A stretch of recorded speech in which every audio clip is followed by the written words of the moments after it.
Hivyo.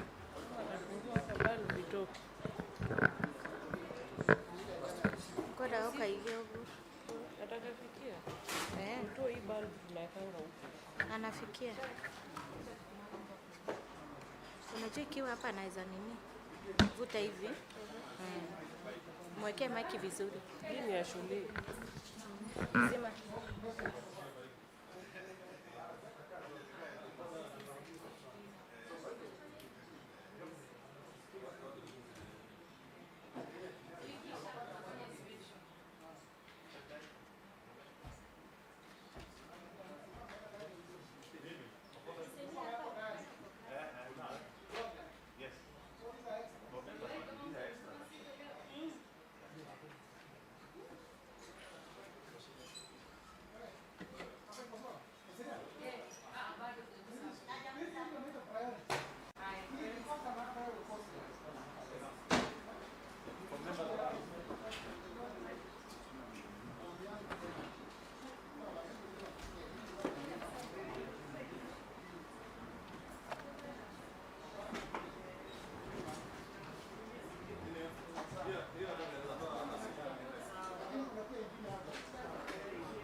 Appointed in government should emulate and make sure that wherever one is appointed, he should serve with integrity, with dignity, and passion to assist the people of this country.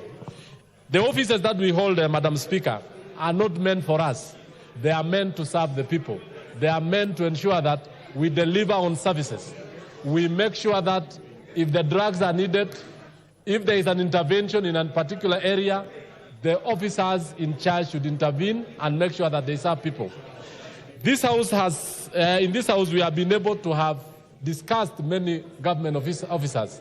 Very soon we shall be discussing about the issue of the IG and many others. It is upon members that we need to ask that the officers appointed serve the people of this country with all dedication, with all the passion, with commitment, and have integrity and fairness, so that we are going to have a nation where services are being provided without any problem. Madam Speaker, I support, and I want to say that we pass this unanimously. Thank you.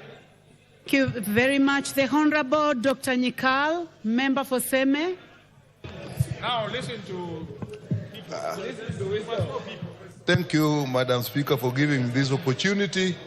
Madam Speaker, I rise to support the committee report on the appointment of Dr. Moth. Madam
peleka hapo nje. Iko dustbin hapo nje.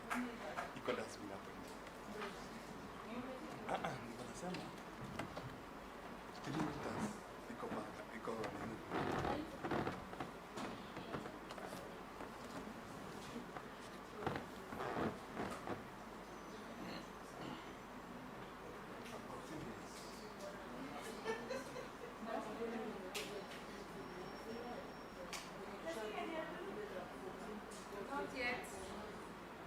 Watu wengine nimeona anajiwekea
Tunakuwa na capture kumsaidia.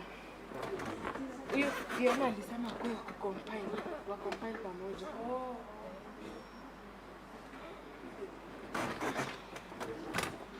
So ni capture tu ni yeye ananisaidia. Shit. Lunch ilikuwa hapo nje. Chini. I tried to ask no and me. Huh? What are you nilikula tu beans. Sijui ni wapi nilituma dinner za nileta nimezitupa hata. Ningekujia baba. Nini bana?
Nitabaki nikiwili zote mbili.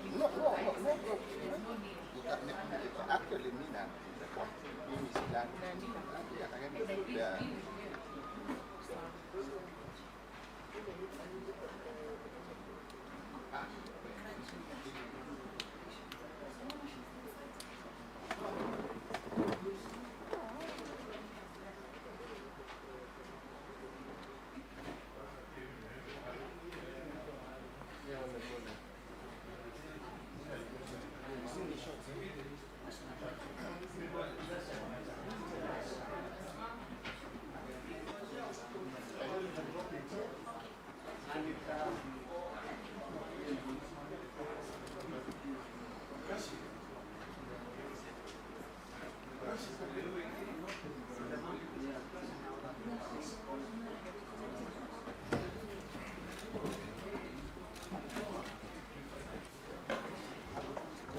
Call the meeting to order. Sergeant.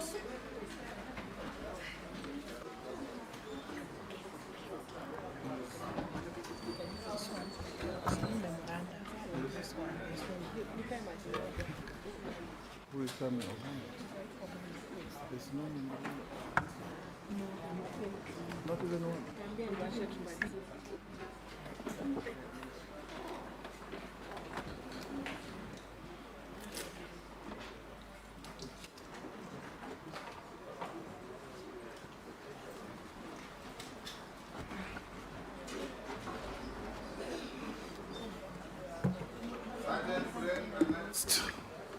Nominee.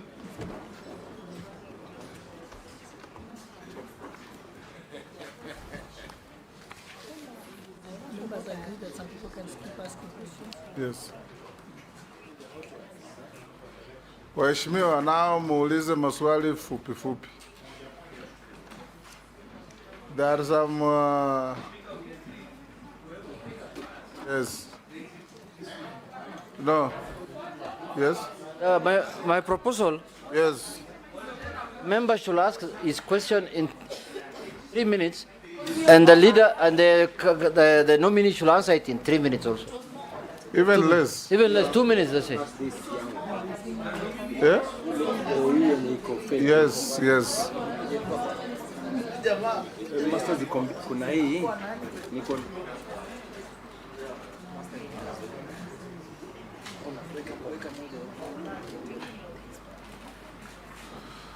Honorable members, the next nominee is now here before you.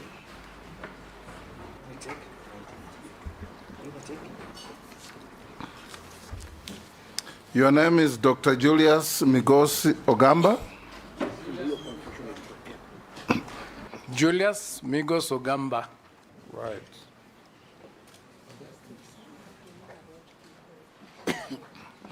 Welcome to this Committee of Parliament that is going to speak to you, interrogate you, to assess your suitability to hold the office to which His Excellency the President has nominated you. I'm the chairman of this committee, Speaker of the National Assembly. Sitting here on my right is the Deputy Speaker of the House, Honorable Gladys Boss. On my left is our Deputy Clerk, Sarah Kyoko. I'll invite members to introduce themselves, starting with Honorable Naisula. Naisula Lesuda, MP Samburu West. Thank you, Mheshimiwa. Rinat Mohammed, MP Suna East. Thank you, Mheshimiwa. Nelson Koech, MP Belgut. Thank you. David Kosing, MP Poko South. Thank you. Gikaria David, Nakuru Town East. Thank you. Now on this side. Mase Mary, MP Teso South. Thank you. Abdul Rahim Daud, MP Nordimenti, Meru County. Thank you, Mheshimiwa. I'm Ferdinand Kevin Wanyonyi, Member of Parliament, Kwanza, Trans Nzoia County. Thank you. George Gitonga Murugara, MP Tharaka, Tharaka Nithi. Owen Baya, MP Kilifi North. Thank you, Mheshimiwa. Robert Mbui, MP Kadhiani. Thank you. Stephen Mule, MP Matungulu. Thank you. Dido Raso, MP Saku. Santini. Mishimboko Likoni. Thank you. Rehab Mukami, Nyeri. Asante. Kaleba Misi Saboti. Thank you. Mr. Ogamba, once again, welcome. Thank you. This committee. You will be sworn. You are going to testify on oath. You can choose, depending on your faith, to swear on the Bible, on the Quran, or to affirm. Which one do you prefer? I'll use the Bible. You swear on the Bible? Yes. Take the Bible in your right hand and recite the standard oath. I, Julius Migos Ogamba, do swear that the evidence I shall give before the committee on the matter under its consideration shall be the truth, the whole truth, and nothing but the truth. So help me God.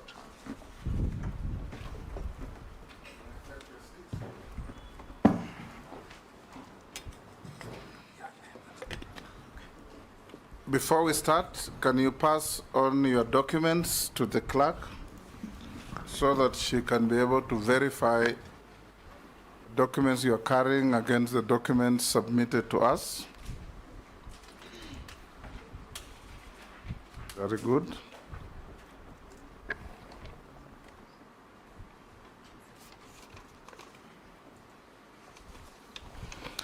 For a start, we invite you to give us a self-introduction, briefly, your name, your educational background, your work experience, and your key competences that make you feel appropriate for the position for which you have been nominated. No more than 5 minutes. Thank you, Honorable Speaker. And thank you, honorable members of the Appointment Committee. I'm greatly humbled to be here today before you for my confirmation hearing, the position of CS Education. First and foremost, Honorable Speaker, I wish to thank His Excellency the President of the Republic of Kenya for finding it fit to nominate me to this position.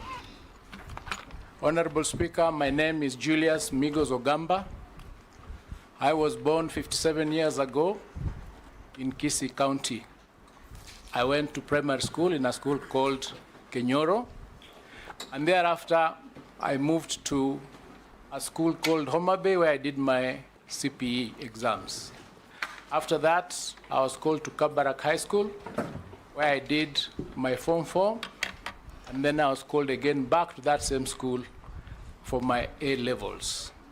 Thereafter I passed, and I was called to go to the University of Nairobi to do the degree in law. Prior to that, I did a stint as an untrained teacher in Buruburu High School. Be your own man with new Vassman Extreme Ice. Under KD schools those days.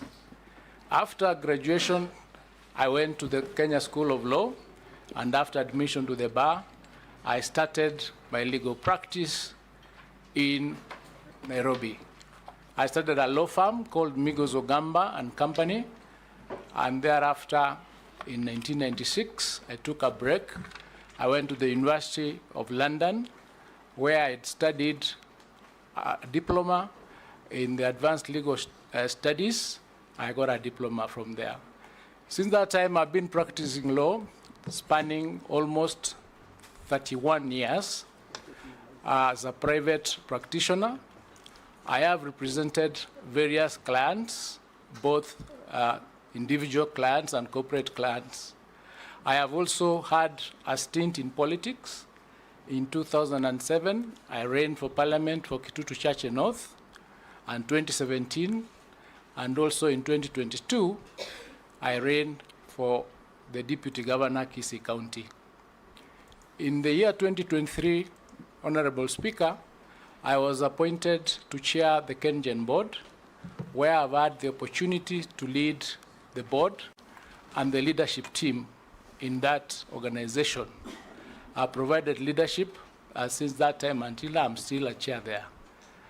So I know that in leadership, you learn to lead organizations.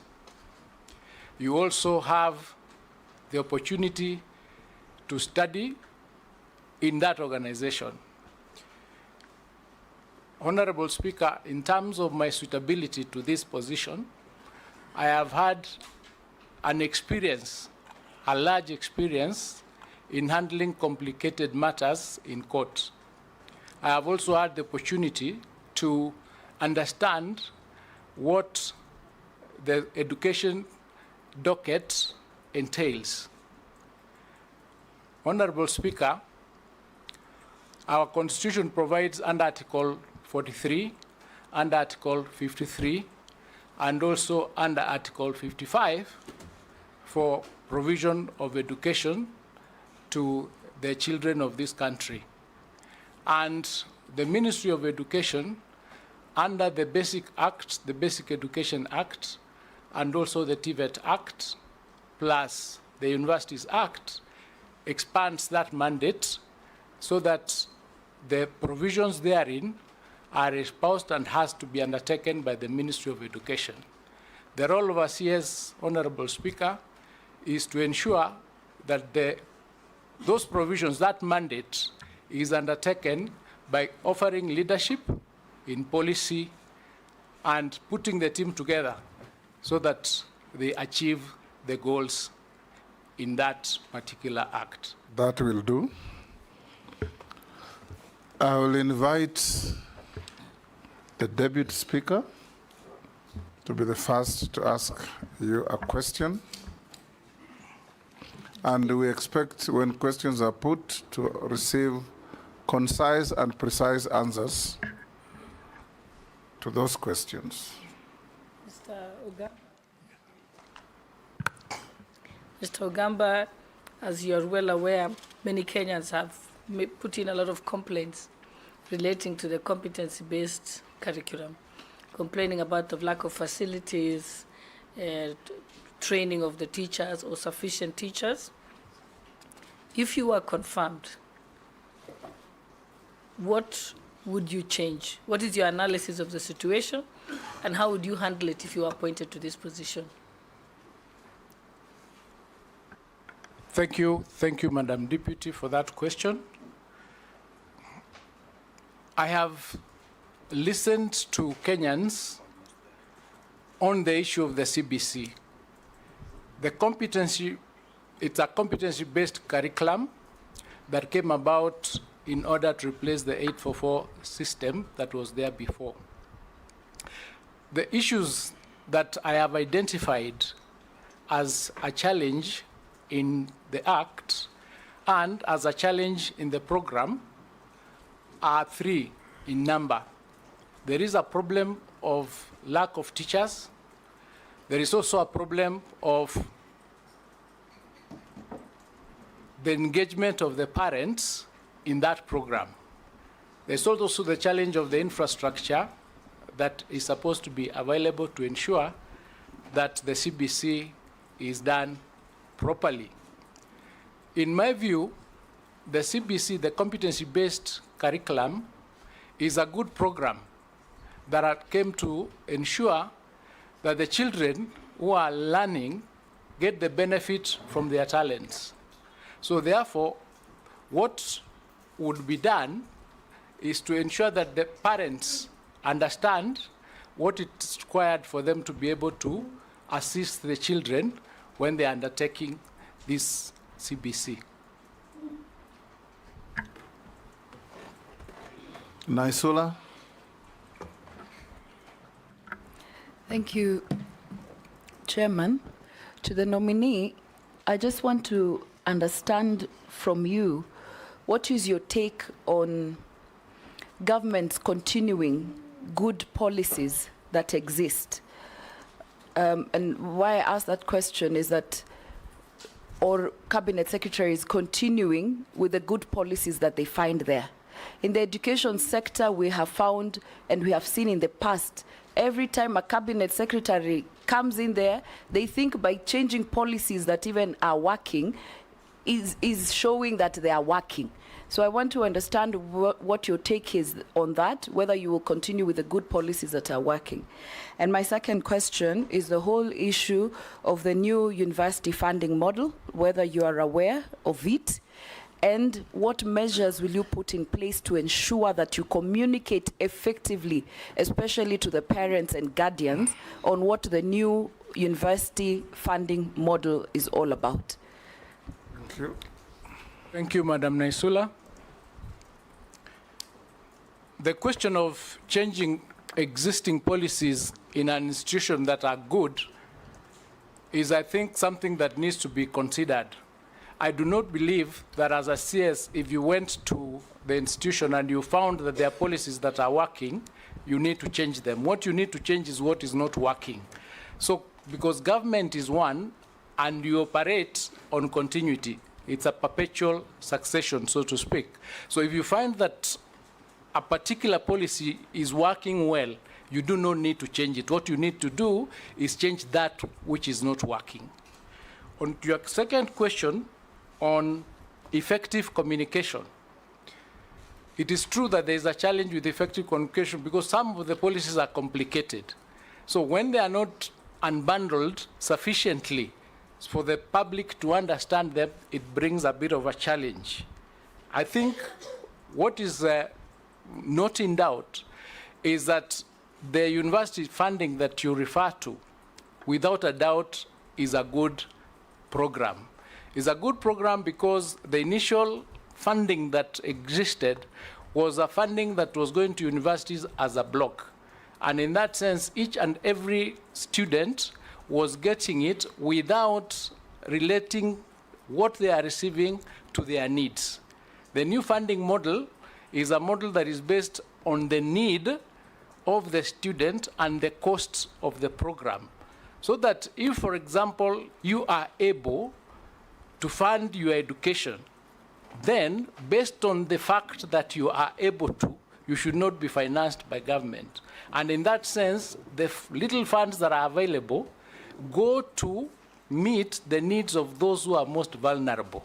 So in a manner of speaking, if this unbundling was done properly, then the public would understand what it is. Because the new funding model is a funding model based on the MTI, where parents are assessed using the means testing instrument so that we can determine what level are you, because there's a strata of 5 stages or 5 groups of students that get this funding. So the people or the students who are most vulnerable get the highest amount. Those ones who are able to fund or to fund their service, to fund their education, get the equivalent of what they are able to. For example, the most vulnerable students get 95% funding, and the ones that are able to fund themselves or are able to pay for themselves pay a total of about 60%. Majority Leader? You'll skip. Yes. Jeanette? Chairman, I want to ask the nominee that, you know, Okili, I hope you know what you're getting into. Because this Ministry of Education is not a joke. This is something very big all over the country with a lot of problems. And as you are aware, there was a new curriculum that was introduced midway, sometimes back in the former regime when they were almost leaving. And that program has given children and parents a lot of problem. People don't know whether you are in primary school or secondary school or university. You just continue going to school until you find yourself in university. Because all classes, there's a mix-up. Parents don't understand it, children don't understand. So the question I wanted to ask you is, what do you think is the intention of the competency-based curriculum? What do you think it is supposed to achieve in your own view? If you have done research or if you have thought over it, as now the man who's to become the minister, if you are approved by the House. And from your own analysis, just tell us 3 major issues that bedevil the education sector and how you intend to handle them. The second one, before I conclude, there is this new funding model that has been brought of the universities. And it's supposed to, as it has been put, it's supposed to help the needy and everyone, and the people who are in need of fees and such kind of things. But as it is today, it looks like it's not working, and it has refused to work. And it has stopped the transition from secondary to university. Many families that are poor, who are depending on help and other models, are now suffering. Their children cannot go to school. What are your thoughts on that kind of modeling? Because as far as I am concerned, that model was borrowed from developed countries and fixed here when we have not achieved that level of model. Thank you, Mr. Speaker. Thank you, Honorable Jeanette.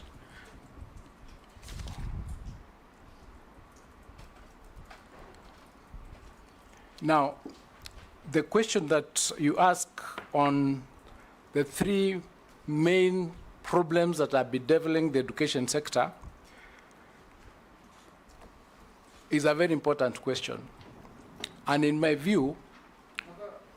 First, I ask you whether you know what you're getting into. I'm coming into it. I'm coming into it, and that's why I've started with that one. Because when I thought about it, I realized that the main problem of the education sector is funding. Each and every problem that you can identify in the education sector, its root is funding. Funding in the sense that there is not sufficient money to cover all the programs and all the students in the country. So then I asked myself, just like you've asked me, do I know what I'm getting into? Is this something that I need to do to get in there? And I said, somebody has to do this job. So if you find that I'm suitable to take this position, my thoughts are the only way to solve the problem bedeviling the whole sector is to find a way of raising enough funds to ensure that the provisions of the Constitution with respect to education are covered. When I thought about it, I realized that there has not been a clear audit to find out, for instance, how many students do we have who need resources? How many funds do we have that cover these students? How many organizations are giving various assistance to these children?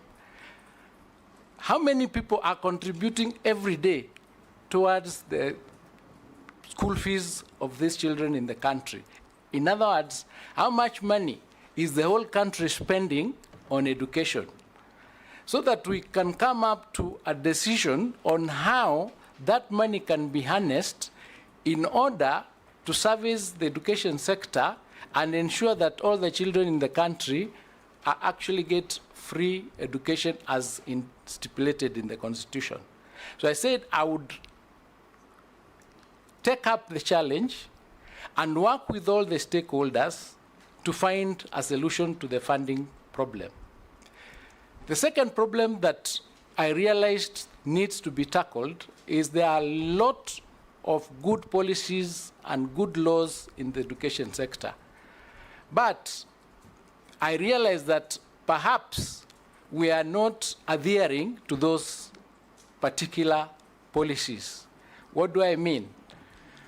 I mean there is nothing in the education sector that is not provided for, but people are not obeying, or they are not faithful to those policies. So we have a problem of implementation of those policies, hence the need to find a way of ensuring that implementation is up to date. The question of the new curriculum-based, the competency-based curriculum that came about, it actually started in 2012. The 844 system, it came to replace the 844 system, which was basically exam-based. Exam-based in the sense that you have children doing exams. When they don't pass, the ones who pass go to university or to colleges. The ones who don't pass lose their way in the middle. So it became necessary to come up with a competency-based curriculum that recognizes the competencies and the talents of the other children who may not be as good as in the exams. That is why it is a program that will help, that carries every child along. So it is a good program, but it has not been understood fully by all the parties and all the stakeholders. So one of the things that needs to be done is to unbundle the various elements of that particular CBC and have that information passed on to the public so that they can understand. So there needs to be a lot of sensitization in that area because we are now in that program. Yes, yes, Nelson, has he finished your questions? The new education funding model, I'd referred to it earlier. It started last year. It is only 1 year into operation. We are doing the second year now. It has some teething problems. And of course, one of the challenges that it has is the means testing instrument is not wide enough to capture everybody and to be able to identify everybody's level of income in order to know the children from those homes what level of funding should they get from the university. So it is working, and it's work in progress. Nelson, Posing. Thank you, Speaker. And my question, Speaker, this is the most interesting candidate before us on this committee. And this is the reason why I'm saying, Speaker, I've heard him very clearly. And for the whole of his life, now it's remaining with 3 years for him to attain retirement age. Only 3 years. He has never worked in public service at all. Anywhere, he's not worked in public service. He's not been motivated or what? And in getting the suitability speaker and following what Honorable Junet said. He's currently the chairman of Kengen. Just the other day, Speaker. That's something just the other day. In terms of suitability, Honorable Speaker, in accordance with Section 7, which I want the candidate to be able to explain to this committee and maybe to convince me, what motivation has he in public service now, 3 years to his retire, while he was not motivated for the rest of his life, when he was very, very useful. Remember, Honorable Speaker, I'm not saying that he's not useful any longer, but to attain retirement age is only 3 years. Was that a headhunting or was that a reward? I want Mr. Miko to explain to this committee and the people of Kenya. This is not a joke ministry, as Honorable Bujune said. I don't know what it's to call. And you are coming in during a time when there is complications on CBC, funding, teachers, and so on. And you have never worked in public service. So my question is, what motivates you now at your retirement age to work in public service, Honorable Migos, for us to approve you? What is it? Convince me. Let's take the next Kikaria. Thank you, Chair. Maybe my question to the nominee is, basic education faces so many challenges, one of which is capitation and the additional fee charged by schools. Secondly, there are those issues that arise because of the school feeding program. How do you plan to address these challenges to ensure timely disbursement of capitation funds and compliance with the Act provisions to eliminate additional fees, thereby ensuring accessible and inclusive education for all Kenyan children? Thank you, Chair. Thank you, Honorable Speaker. Let me start with Honorable Gikaria's question on the basic education issue of capitation. The problem of capitation, or the issue of capitation, is a problem that is of a national nature. It is an issue that arises from the fact that we do not have enough resources in the country. In fact, in the capitation model, the government was supposed to do 80% of capitation to the schools. But at no time has it ever been able to give that figure either on time or in total. So there is a challenge in the money coming to the schools for them to be able to undertake their programs on time. So one of the things that may be brought to bear so that that problem is resolved would be agreeing with Treasury through Parliament that the sums of the budget of the ministry be ring-fenced, because it's a sensitive ministry, so that it gets released on time and released in totality. That is one of the ways that we can resolve the weakness in that particular area of capitation. There are programs and there are policies in place that do not allow the teachers in schools to raise or to give extra fees or levies from the parents. But there are some principals or some teachers or some schools that flout this particular requirement or this particular regulation. So therefore, what we would do is to ensure that we have a strict implementation of those policies by ensuring that we have a watertight disciplinary mechanism for those who actually flout those particular regulations and policies. On the school feeding program, it is a program that was rolled out by government to cover the ASAL counties where there are difficulties of getting food, and also the informal settlements in some towns. And it is currently covering 26 counties. We have a coverage of about 2.6 million children. And it is a program that has to be continued because it helps the students to be retained in school, and it helps them to come, and continue being in school. So what needs to be done is to come up with programs and policies that allow intergovernment agencies, for example, Kenya Meat Commission or the Cereals Board, so that we can utilize the amounts of money we have to be able to reach more children. It's a program that the government wants to continue, and it's a program that if I was nominated, I would continue to pursue.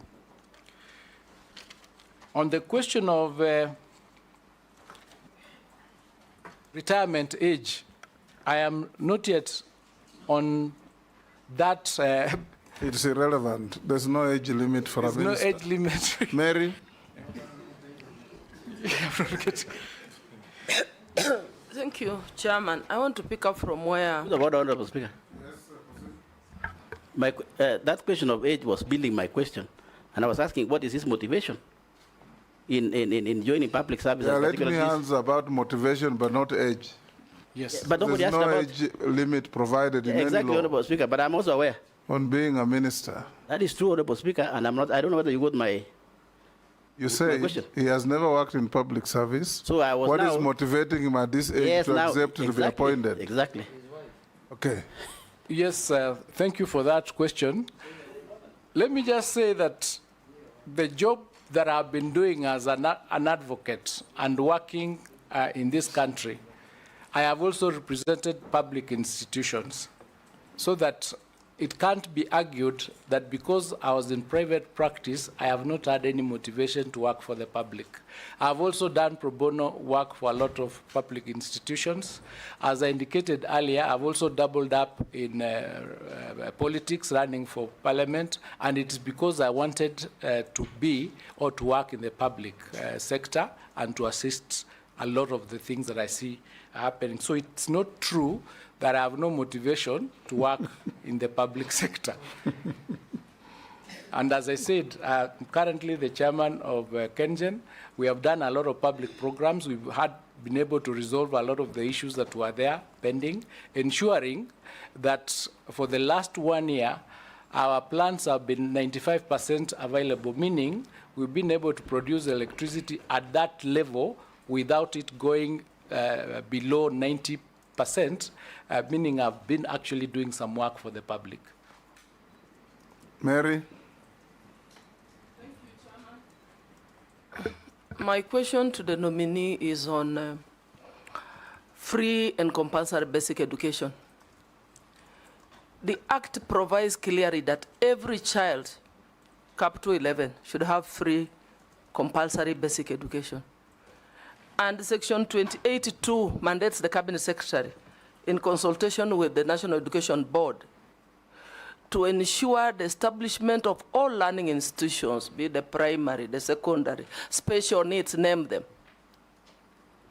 But despite all these provisions, the Kenyan parent is still waiting to see this provision coming into fruition. I want to ask the nominee, what are you going to do? Because today, even the free JSS, today parents are being charged more money than even the Form 1s. All communication, circulars from the ministry have been disregarded. What are you going to do? And we're receiving concerns from Kenyans telling us how we are splashing money at all levels by various institutions, NGCDF, county government, I don't know, there's presidential bursary. There are so many bursaries. What are your thoughts towards probably seeing how those funds are harnessed to ensure that we provide free, compulsory basic education to Kenyans? Thank you. Thank you. Daud. Thank you, Mr. Speaker. Mr. Speaker, the nominee has talked about CBC. If he is confirmed, grade 9 is just round the corner. And he is aware, he has said the funds are not there, they are not adequate. So what would be his position when we get to January next year, where will the grade 9s be? Will they be in senior secondary, or will they still be in junior secondary where there are no classes? Because there are no JSS teachers, there are no interns for that matter. Secondly, there is a problem of all schools which retain exam slips, which there have been many circulars from all the ministers who have been there that they should not be retained. What is your thought on that? And the last one is special needs schools. They have been ignored completely by the Ministry of Education. If you are confirmed, what are you going to do about the special needs schools? Deal with those two. Thank you. Thank you, Honorable Speaker. I'll start with the question on the parents being charged a lot of money by various institutions beyond what is indicated in the various circulars from the ministry. Honorable Speaker, the problem, as I understand it, is a problem that arises out of the Constitution with the formation of the the independent constitutional body called TSC. In the Constitution, TSC is in charge of all the teachers, and it handles including the discipline of the teachers.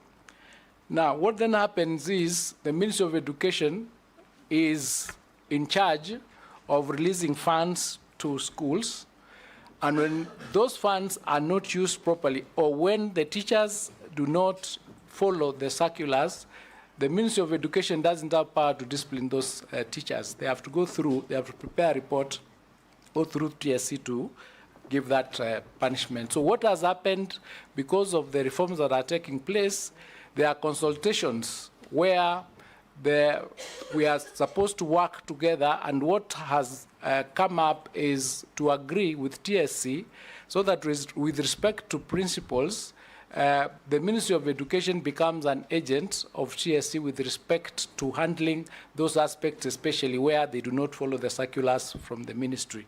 So there are regulations that are being discussed as we speak, and once it is agreed, that then would be a problem of the past, because once an audit is done and it is found that a teacher has not done what he was supposed to do, then it is possible for the ministry to take action against that teacher directly without going through TSC.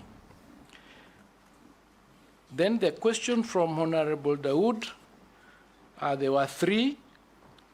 I will deal with the issue of retention of certificates, which has been a problem that has been there throughout, I think, the educational lifespan of Kenya. As I understand it, the schools are only agents of the National Examination Council with respect to certificates, so they are not supposed to retain the certificates. But there is a problem, and the problem is the retention of the certificates is because of non-clearance of fees, for example. So there is need to balance the question of the school needing its fees and the student requiring to have its certificate. So it is something that if you found that I'm fit to take up this position, would have to look into it, find out how far those discussions are, because they've been going on, and then we pick it up from there. Because I believe if it is a question of schools having pending bills vis-a-vis the pending school fees that the children have not paid, maybe we can have an audit and know the exact amount and do one block application either to Treasury through Parliament so that this is paid off, and then the children can get their certificate. So there is a possibility that there is a way that can be resolved if we come together and discuss it and see how best that problem can be resolved, because we have to get a balance. The special needs schools, under the capitation model, they do get an amount that is slightly higher than the normal schools. There are also programs and policies that require that, for example, where they need facilities, their allocation is supposed to be slightly higher. But because of lack of resources, it has become difficult to meet all their requirements. What then would be the solution to it is to come up with other programs or other thoughts where maybe we'll get partners to partner with them so that we can be able to handle the other extra requirements as an institution. But it is not something that I can here and now make a decision on what will be done, but I know that it is a problem that needs to be handled. Some of the children that have disabilities and other challenges are also in the normal schools, and they're integrated in those schools. But the programs or the provisions that require those schools to have the special, sort of the special needs, like ramps in those schools, some of them have not been done. But again, that's because of the lack of resources. So really, if we are able to get resources, then we'd be able to handle that. On the question that he asked, Honorable Daud asked about the junior school, where it will be domiciled, I think the Presidential Task Force went through public participation, and they made a recommendation that the junior school needs to be domiciled in the current primary schools, so that and the reasons were two, mainly. The first reason was because it is going to be cost effective, because we have an extra 2 classes, that is standard 7 and 8. And then the other one was the issue of cost to the parents, where they felt that if they were to move to secondary school, they'll need to pay more for those uniforms and such other things. There was also the question of age, because it was felt that these children are much younger, and if they went to join their older brothers in high school, there might be a challenge there. So there is a decision that has already been reached that these schools, these children, this year 9 will be domiciled in. There's a point of order here from Yes. the Deputy Speaker. Yes. No, I'm saying when you say the age, you say it very lightly, because the age is a 10-year-old going to be able to be mixed with, children of the other gender and who are 18. There's a likelihood of sexual abuse. Yes, that is the reason. Yeah, so make sure that yes. that's very passionate about. It was a well thought out decision, because of those challenges where the older boys would perhaps, I wouldn't know, but they would perhaps end up molesting the younger boys, and that brings other challenges. Point of order. But Mr. Speaker, the ones who would be in grade 9 would be the same age the Form 1s were before. So there are no 10-year-olds to go to grade 9. But what I'm asking the nominee, grade 9, they do not have the classes in the junior secondary schools or the primary schools, where if you are confirmed, and it's only 3-4 months left, if you are confirmed, where are you going to take those grade 9s? And we do not even have labs in the primary schools or JSS. So where are you going to take them? It's only 3-4 months remaining. We need to think about it. Very quickly, while in the high schools, we will have empty 2 classes and a laboratory or 2 which are full there. So I don't know what we will use those classrooms for, while we don't have them in the primary schools. Yeah, I was actually coming to that. Thank you for those interjections. When the decision was reached that grade 9 or the junior school will be domiciled in primary schools. Migos, yes. You are answering questions as if you are a minister in office, defending a position. You are a nominee minister.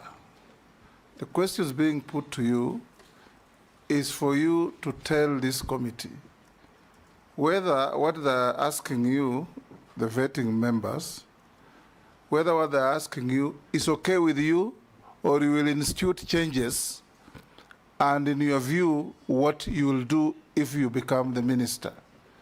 Because you are now talking as if you are defending a position you already hold, which is not the case. Thank you for that guidance. My personal position is the decision to have the junior school domiciled in the primary school is the correct one. And it is a position that if you found it fit for me to become minister, I would enforce. And how would I do that? An audit has been done to determine that there are 16,000 classrooms that are required.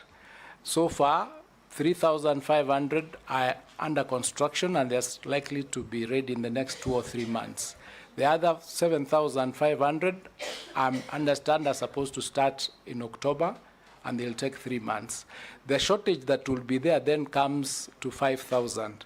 This 5,000, then we have to do a systematic check to find out whether the adjacent schools where there will be no Form 1s, the children can go and study in those particular classrooms. Yeah. Majority Leader. Chair, I had skipped asking a question because I had wanted to hear the nominee. And now that I've heard him, and you have put the question very well to him, paraphrased what the Honorable Dawood was asking. And he's telling us that he is confident JSS grade 9 would sit well in primary schools, whereas many of us in this room, because we are dealing with these issues on a day-to-day basis. There are members in Parliament who will tell you there are schools that are 20, 15 kilometers apart. So if you tell us that you will have some kids taken to a school neighboring where they'll be hosted, then I can tell you it's going to be very impractical. And I think the direct question we wanted to hear from you, Mr. Migosi, was, maybe just let me start from where Kenyans are asking, because they were asking, you are the running mate of the former cabinet secretary, Ezekiel Machogu. Kenyans have been asking, is this the right person for the job, or is he going to just be an appendage of the person he was running as deputy governor for? You are now telling us that you are confident what had been started before you even get to the ministry would work. And we have 8 classrooms, for instance, in a primary school. Secondary schools have at least 4 classrooms in a single stream school. If you take grade 9 to the primary school, you need to construct a classroom and leave a classroom empty in the secondary school. You will have no laboratories in the secondary schools, in the primary schools, whereas you have them in the secondary schools. You are telling us you need 16,000 classrooms. You said here that one of the challenges, or rather any problem that you have identified in the ministry from the briefing probably you have gotten from the PSS and other ministry officials, relates to funding. So if you have 16,000 classrooms shortage, on average a classroom will take 800,000 to 1 million shillings if done by CDF. If done by the ministry, on average it takes about 2 million shillings. So are you telling us you will, within the next 5-6 months before January, to be able to accommodate grade 9 in primary schools, be in a position to raise, is that almost 32 billion shillings for building of classrooms? And my direct question is, do you have the courage to change that which is not working in the Ministry of Education? Thank you, Honorable Chunga, for that. What I'm saying... You said what I told you less politely. Yes. Now, go on. What I'm saying, Mr. Speaker, is if we have a problem, we got to get a solution for it. Right. There is no question that Tier 9s will not be in class in January. The question is, one way or which class? In primary section or in secondary section? Yes. So my position was a philosophical position that domiciling it in primary school made sense. But if we find... Now move from philosophical yes, to practical. Now, if we find... yes, if we find that that philosophical position is not practical while you are in position with the facts and factors that will be provided at that point, then we got to make a decision because the children must learn. So what I can say here, yes, thank you. Yes. What I can say here is that I'm ready to take the decision that is in the best interest of the children. The children of Kenya. Yes. And you have the courage to do so. And have the courage to do so. Yes. Okay. Yes. Mr. Speaker. Ferdinand. And you can only... Mr. Speaker. Okay, we'll go to the next. Let me come in. Yes. You can only give that decision if he becomes the minister, he says. Yes. Let me come in now. Appointee. Switch off your mic. Yeah. So I just want to ask you a very specific question, which I've also and I'm going through at my constituency and I hope elsewhere as well. This is on the learner with disability. Learners with disability in this country are facing a lot of problems. I see some of them and I said, what the hell is this? To access education has been a problem. Just because we don't have enough schools that can take care of that. Of course, there's special need to have the teachers who are specialized in that. I want you to tell me what would you do, because to be able to deal with these disadvantaged children in our society. How would you, if you became a Minister of Education? Because that has not been addressed for quite some time now. Rugara. Thank you, Mr. Speaker. I have two questions to the nominee. The first one is, we've just come out of a strike by the intern teachers demanding confirmation, and in as much as that was directed at TSC, policy on education is by the ministry, and TSC just takes care of the human resource element of the teachers. There is also a threat, as we speak, of yet another strike, which means if it is not addressed properly, then our children's learning may be interfered with. My question to you is, how do you intend to relate with the TSC, which, according to the teachers, is accused of high-handedness and mistreating them? And the example they give is the recent sacking of 742 interns who claim to have been unfairly and procedurally dismissed just because they exercised their constitutional right to go on strike. So how would you, as the policy maker, relate with the TSC? Number two, as regards the classes, because that is the biggest infrastructure for schools, there are areas that are highly disadvantaged. Would you espouse a policy of affirmative action in respect of areas where these classes and classrooms are highly required?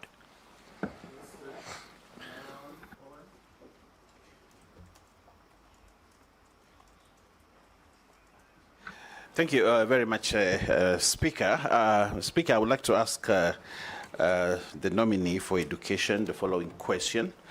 The Minister of Education disburses a school capitation where each child is supposed to get 1,420 for primary and around 15,000 for per annum for junior secondary school. The NEMI system is based on availability of birth certificate for pupils as full proof for accountability. So you present a birth certificate and the child gets money.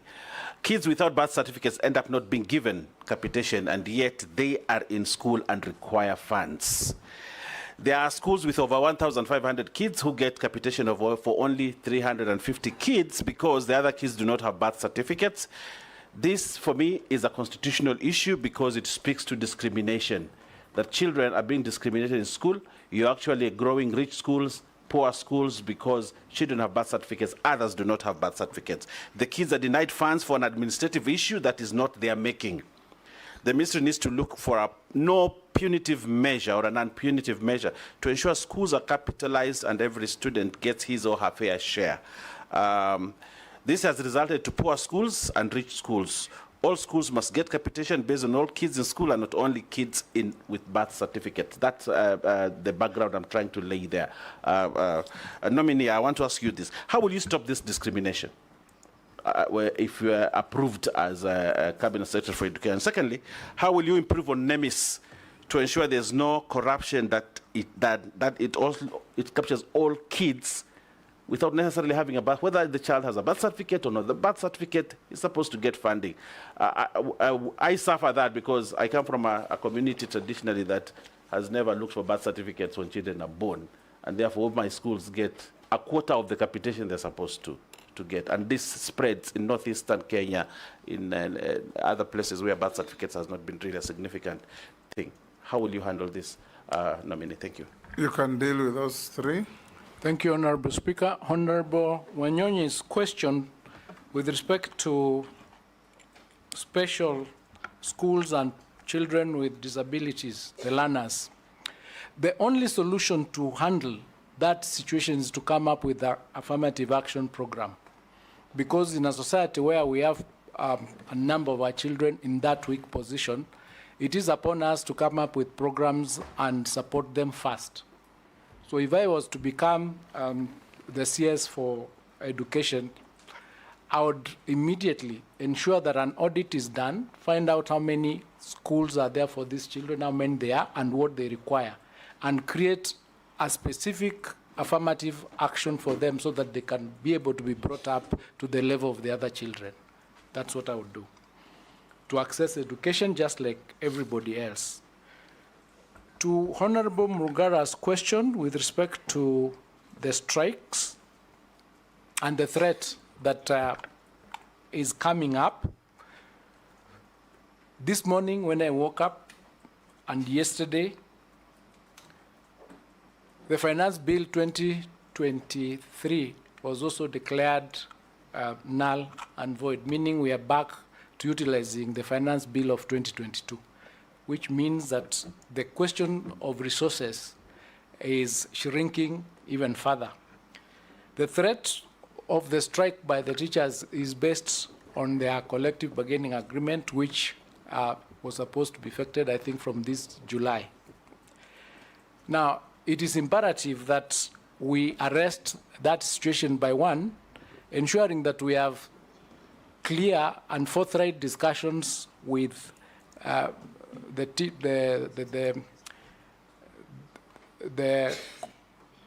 unions, so that we are able to come up with a solution, because they also live in this country. And why am I saying that? I'm saying that because in 2019, when we had COVID, it was not possible to sign a monetary CBA with the unions. So when TSC discussed with them, they agreed to sign a non-monetary CBA. That gives me hope that these are Kenyans and they'll be able to see the real situation on the ground and will agree to come up with a working solution, even if it is to defer some of their needs so that they do not go on strike. On the high-handedness of TSC, I plan to have discussions and meetings with them, because I believe that sometimes what creates friction is maybe non-discussions or non-meetings with these other colleagues or other players in the sector. One of the things that I think works, and I've seen it work from Kengen, where I come from, is when people have different positions and then you shoot letters to each other, then it becomes even more complicated. If we were to have the issues reduced and then we sit together, we will be able to find out what is the problem, what is the reason why they are not following or they are not adhering to the circulars that are being issued. The reason is because all of us, the Ministry of Education, the TSC, the unions, the associations, the stakeholders, the sponsors, the religious sponsors, all of us are working for the children of Kenya. So if the interest is that of the children, we should be able to get a solution to whatever problem that we face if we discuss it openly. With respect to disadvantaged areas where we need to ensure that the children have their particular classes, it is a problem that needs to be solved.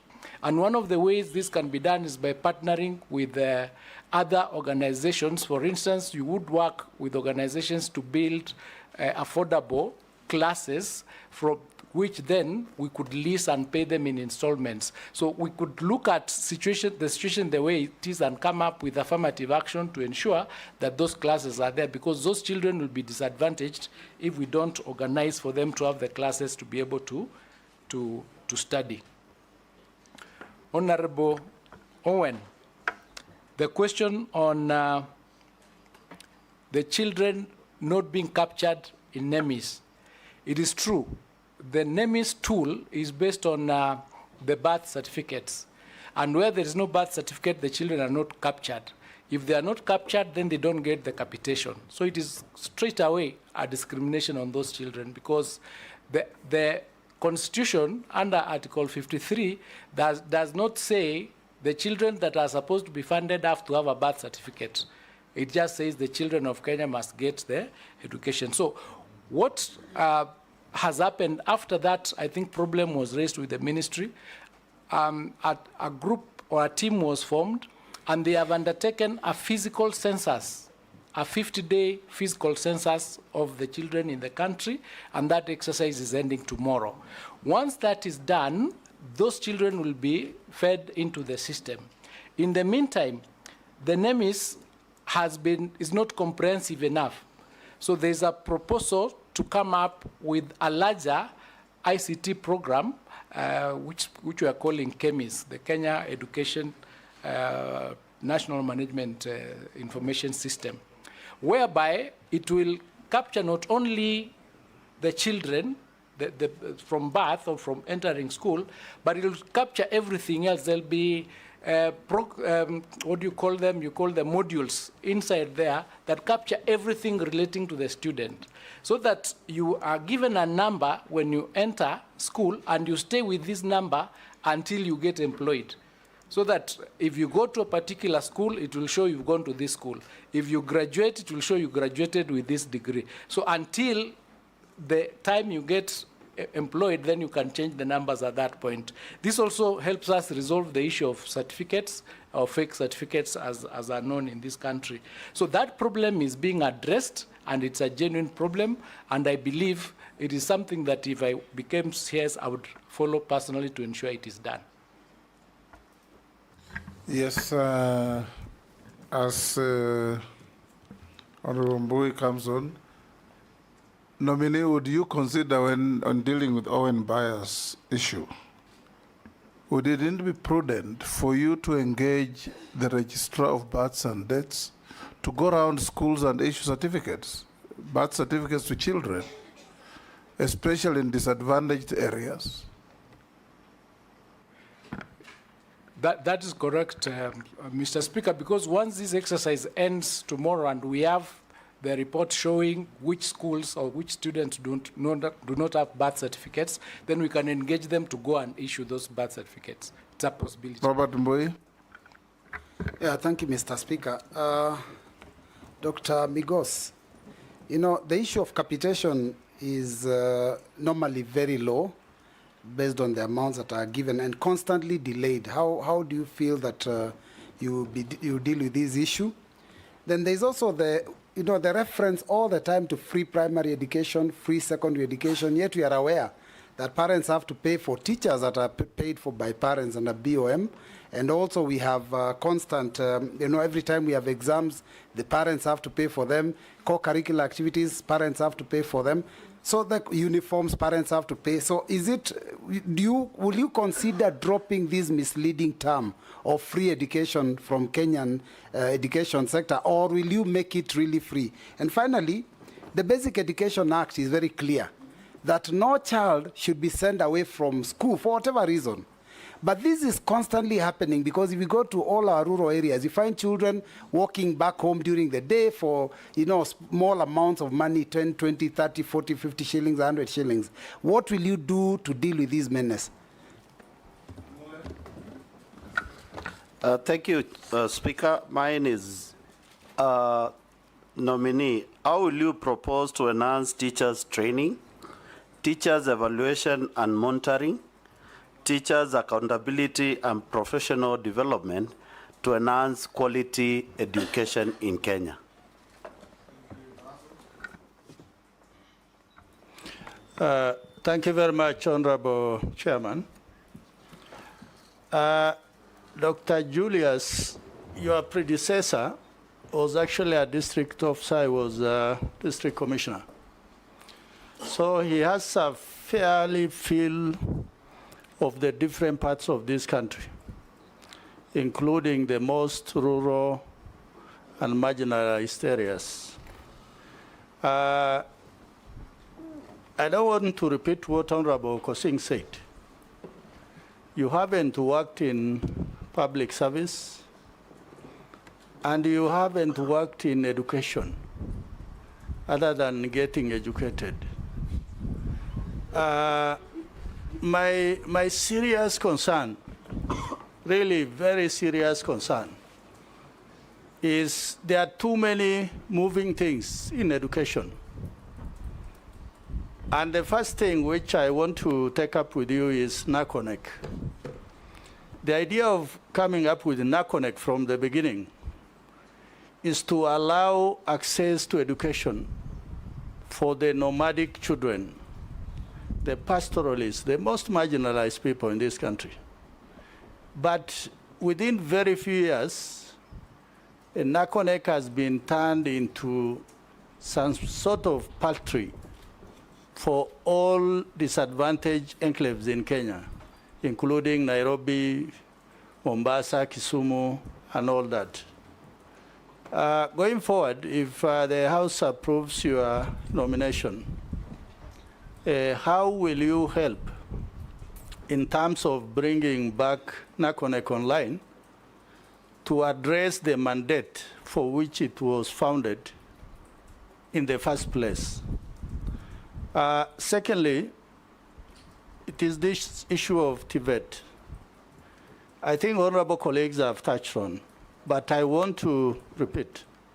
The idea of having TVET institution is once we lost the middle-level colleges, I think in the late 80s and 90s, then TVET is found that this is a serious gap in our education, particularly on the side of technical skills.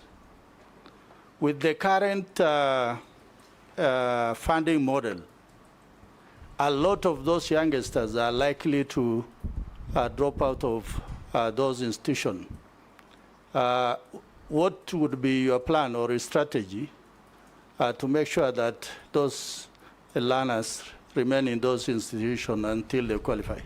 Thank you, Honorable Chairman. Nominee, answer those three. Thank you, Honorable Speaker.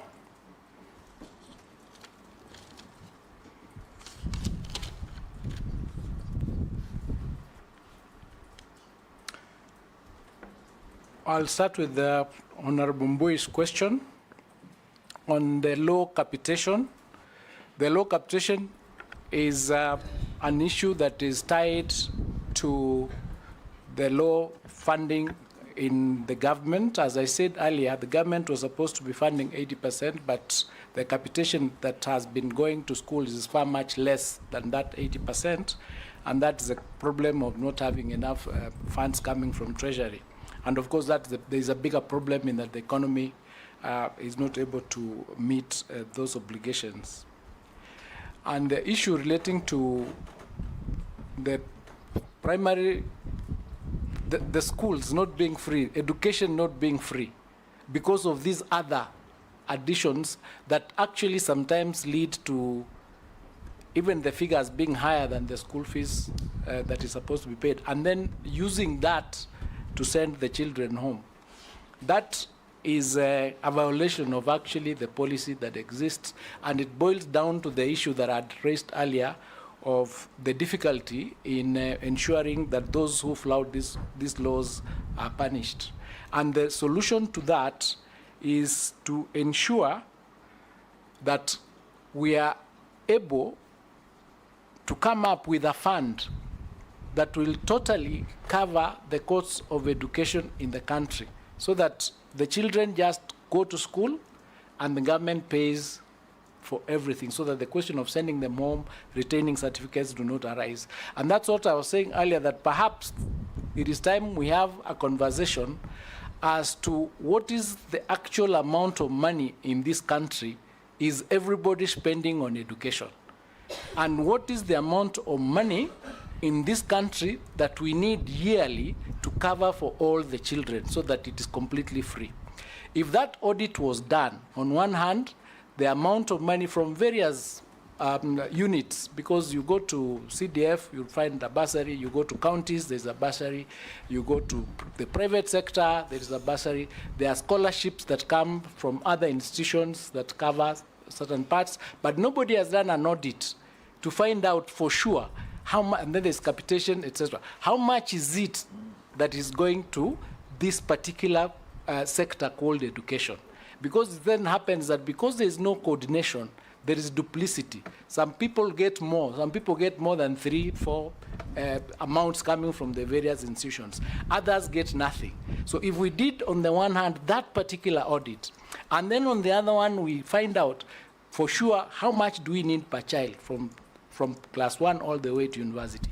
If we find then that there is a gap, then we come up and find out how do we fill that gap. I wouldn't say what it is, because once you do it, you might find that we actually have more money than we need, in which case we'll be okay. But if we find that there is less money, then what do we do? Do we come up with an education bond, for example, to cover that part so that every child goes to school for that period? So it is time we need to have that conversation, including with the private sector, because the private sector, when they give scholarships, they are giving to these children. So if we come together as a country, we will be able to solve that problem. The challenge that we have now is everybody operates in isolation. Everybody is doing their things in isolation. You can't read what is happening. One arm, you can't see what is happening on the other side. But if we were open, transparent, and then we say, this is what we have, this is the problem we have, then we'll be able to solve it. So that is the way I would go into it to solve this problem once and for all. Indeed, on the question of uniforms, for example, if it was taken up by government, for example, we have NYS, they can do the uniforms, we can work with other textile companies, then these ones do the uniforms and we distribute them to the children. So we would have solved that problem of uniforms. But we have to have that conversation to see what is the best way that that can be resolved. Honorable Mule, teachers training. We now have the new CBC system, and teachers have been undergoing a lot of training and retooling. For instance, next year we don't have Form 1s. What is going to happen to the teachers who have been teaching Form 1? So we need to address that question. The teachers who are teaching Year 9, are they well equipped to do that teaching? In fact, when I was talking to TSC yesterday or the day before, they told me there has not been a rationalization of teachers. There are situations where, for example, in primary school, as we speak, they have an excess of 18,000 teachers. And this excess of 18,000 teachers came about by the issue relating to delocalization, the removal of that policy of delocalization. And then on the other hand, we have 400,000 teachers who are trained and they are not employed. On the other hand, we have a shortfall of 106 teachers, 106,000 teachers that we need to bring in for us to be able to do the CBC up to the level where we are. So we have a problem of policies that operate in cross purposes. So there is room for us to sit down and rationalize and say, are these the type of teachers we need for this course? If I can go further, I was talking to the university team, and they said in this year, 173 students have applied to go to the university.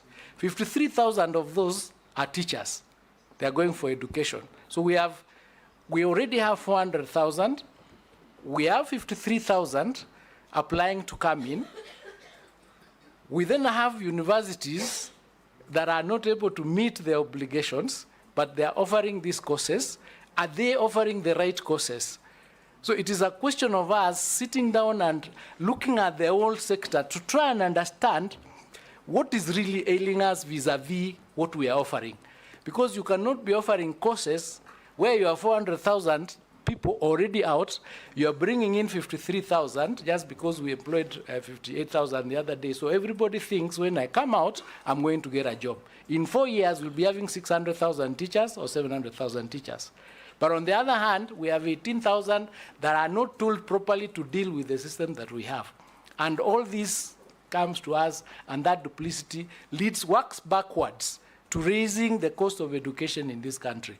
So what we need to do is frank, be forthright, and say, let us look at this problem in its entirety and look at it so that we can get a solution. And if every day when you wake up making a decision in the education sector, under Article 129, and you say you are doing this for the benefit of the children, you will make the right decision. You would make the right decision, and this problem would be resolved. Going to Russell's question on not having worked in the public sector, I'm very passionate about the public sector. As I sit here, I have educated over 600 children. They've gone to various universities and various schools. I come from a humble background. I have seen what education can do. And I know when you disadvantage a child, you've taken away their life. Because without education, is the only thing that can help children in this country move to where they are supposed to be. So we must, as we wake up, if you are in the sector, ask yourself, this decision I'm making, is it for the benefit and the interest of the child? If you find that the answer is no, and you're in the public sector, then you're in the wrong place. You must answer that question correctly. So in terms of Nakon, it is true, it was a program that was supposed to deal with the ASAL areas. But the disadvantage in, for example, Northeastern, is not different from the disadvantage from a child who lives in the slums in Mathare. They are both Kenyan children. So if we are able to get enough resources to cover for the children in Northeastern, we should be doing it for those other informal sectors. The question should be, how do we raise the funds so that we move from covering 2.6 million children to 10 million children? Because they are all children of this country. So what we need to be working on is not reducing what Nakon is doing, but expanding it. Is not reducing what the school feeding program is doing, but expanding it. Because with that expansion, you know, somebody who is hungry in Northeastern is the same hunger that somebody suffers in another place. So we just need to accept that we are all Kenyans and we need to resolve the problems that we have in the best way possible. So if I was to become nominee, I would expand Nakon. I would not reduce it. I would look for resources to ensure that in Northeastern, even the children who are following their parents, create caravan schools so that they go together with their parents and they are being followed to study. So that, I mean, it is not rocket science. Those children are our children who are in this country. Yeah. And we cannot have a country where you do not enjoy the benefits of the country. Shuria.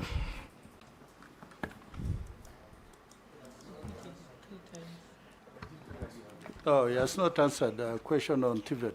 On TVET. TVET. Yes. Yes, thank you. Thank you for reminding me. Concise and precise. The TVET is a very important program. The TVETs are being constructed in all the 290 constituencies. We have done, or they have done 252. I think there are 52 remaining. And what I would do for TVET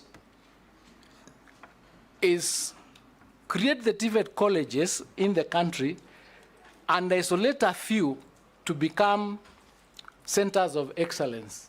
Because what is happening is, like, we are in Kenya and we have countries like Sudan, Congo, and they're not as advanced in the TVET using the technical studies as we are. So that we can have students coming from other countries to study in our colleges here in order to raise the funds. With respect to the dropout, The dropout is because of the funding. So as a government or as a country, we need to start thinking, what other revenue, self-revenue collection, raising revenue methods can we come up with so that we can be able to sustain ourselves? And that is part of it. The other thing that needs to be done is we have major projects that take place in the country. We need to develop a mechanism where if we are going to undertake, say, the expressway project, we identify how many trades, how many disciplines are in that project, so that we inbuild a component in the project where the students from these TVET colleges would work in that particular project, both as learning, because the TVET you do 50% in class and 50% with the industries, and work with the industry so that we do not lose that momentum. So we need to keep going and expanding. Thank you. Shuria? Kama huna swali ni sawa sawa. Niko na swali, Bwana Chairman. Thank you, Chairman. Bwana Nominee, there's a lot of uproar in the education sector, and I was glad when you picked the issue of the finance bill. I'm not sure if you're aware of the High Court judgment on the constitutional petition 371 of 2021, Nelson Harvey versus Cabinet Secretary for Education, and 7 others on the CBC. What's your take on the judgment? I haven't had a chance to look at the judgment. Maybe when I get a chance to look at it, then I'll get back to you. I actually not looked at it. Thank you. Mishi? Yeah, thank you, Honorable Chairman. Honorable Chairman, there's been a tendency whereby some TSC teachers, when they're posted to ASAL areas, they refuse to go on the basis of insecurity. This has really disadvantaged the learners from those areas to an extent that some of them drop some subject because they don't have teachers. What policies are you going to put in place to ensure that these students or learners from ASAL areas are not disadvantaged in terms of education? My second question, there have been recent research, and it has been noted that there's quite a number of girls dropping from school due to early pregnancies. What measures are you going to put in place to ensure that these girls are given a second chance to learn and they're not expelled from school until they're ready to give birth? And after giving birth and having maternity, they can be reinstated back to the school so that they finish their education. I thank you, Honorable Chairman. Mukami? Amisi? Caleb? Thank you, Mr. Speaker. I just want to know, the nominee, what your views on the continuous delay of the disbursement of HELB loan. It has become a thorn in the flesh. Most university students are on the streets on the same, and also the arbitrary increase in the university fees that is now making education look like a privilege rather than it's supposed to be for everyone. Then lastly, Speaker, the late Dr. Griffin, the former founder of Starehe Boys Center, where I schooled, once told us that if you are given a glass or a coffee cup, you wash it. Wash it as if there's no any other coffee cup that has been washed before. And the nominee, you are going to a very sensitive ministry. We've heard all these stories now and before on how you expect to do. Education, to me, is like an economic necessity to this country. It's a major pillar of any nation. And Honorable Speaker, from even the elementary to secondary to the university, if you look at the ASEAN countries, the development parts of Singapore, South Korea, Japan, it mostly was on education. They streamlined the education sector. When you report to office upon approval, if in case you are approved, what is these radical measures you are going to introduce in that ministry? What is this miracle? How are you going to perform the miracle, and what are the paraphernalias of this miracle? Because we need to see, we've been hearing these stories, so what is this that we are going to see in the Ministry of Education for once, when maybe in 100 days of your service to that ministry? Answer those, Migos. Thank you, Honorable Speaker. To Honorable Mish's question on the northeastern teachers refusing to go because of insecurity, this has been a teething and thorny problem for TSC. And the only way this can be done is if we work together with the Ministry of Interior to come up with the parameters and strategies to ensure that the teachers are secured. And one of those would be perhaps coming up with low-cost boarding schools so that the student can be studying in one place that can be easily secured. On the question of girls' pregnancy, the ministry's policy is that they are not supposed to be sent away and they are supposed to be given a chance to come back and continue with their studies. We don't have a policy where if they become pregnant, then that's the end of their life. That changed. It was there before, but it has since changed. To Honorable Mrs. Question on the continuous delay on HELB loans, this again is a problem of the resources being released on time and the issue relating to the collections of those who have already gone before.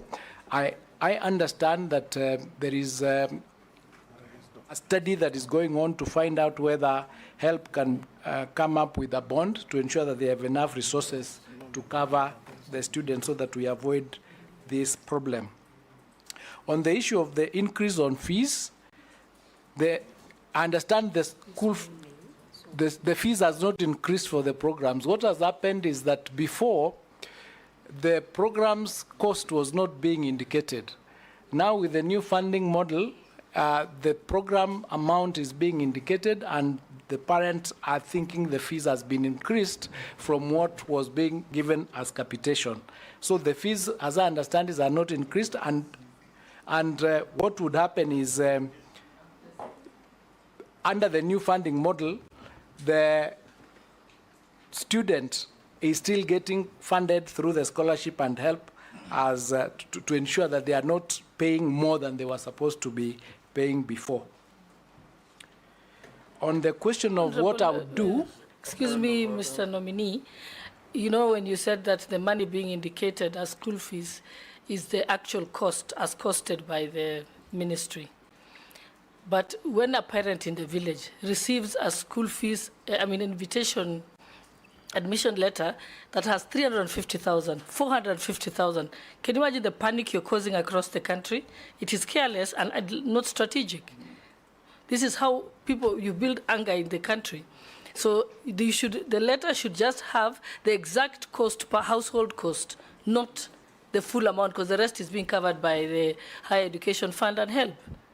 So I hope you're going to change that if you're confirmed. Thank you, Madam. Related. Sorry to interrupt. Maybe Mr. Migos, you could also tell us in relation to that university funding, what would be your view on the funding using public resources of students who are in private universities? Well, across the country, we have universities and campuses that are almost closing down because they don't have students being sent to them by COUPS, or the Kenya Colleges and Universities Placement Services. Speaker, allow me briefly. On the same issue on the university funding model, the students, you'll have to have a criteria on determining who's the most vulnerable or poor. And what we have seen is that you have a category of children of single parents and a category of children who are orphans. And you give different, what measures will be put in place to ensure that you actually get the most vulnerable in the community and not disadvantage them in the new university funding model? Yes.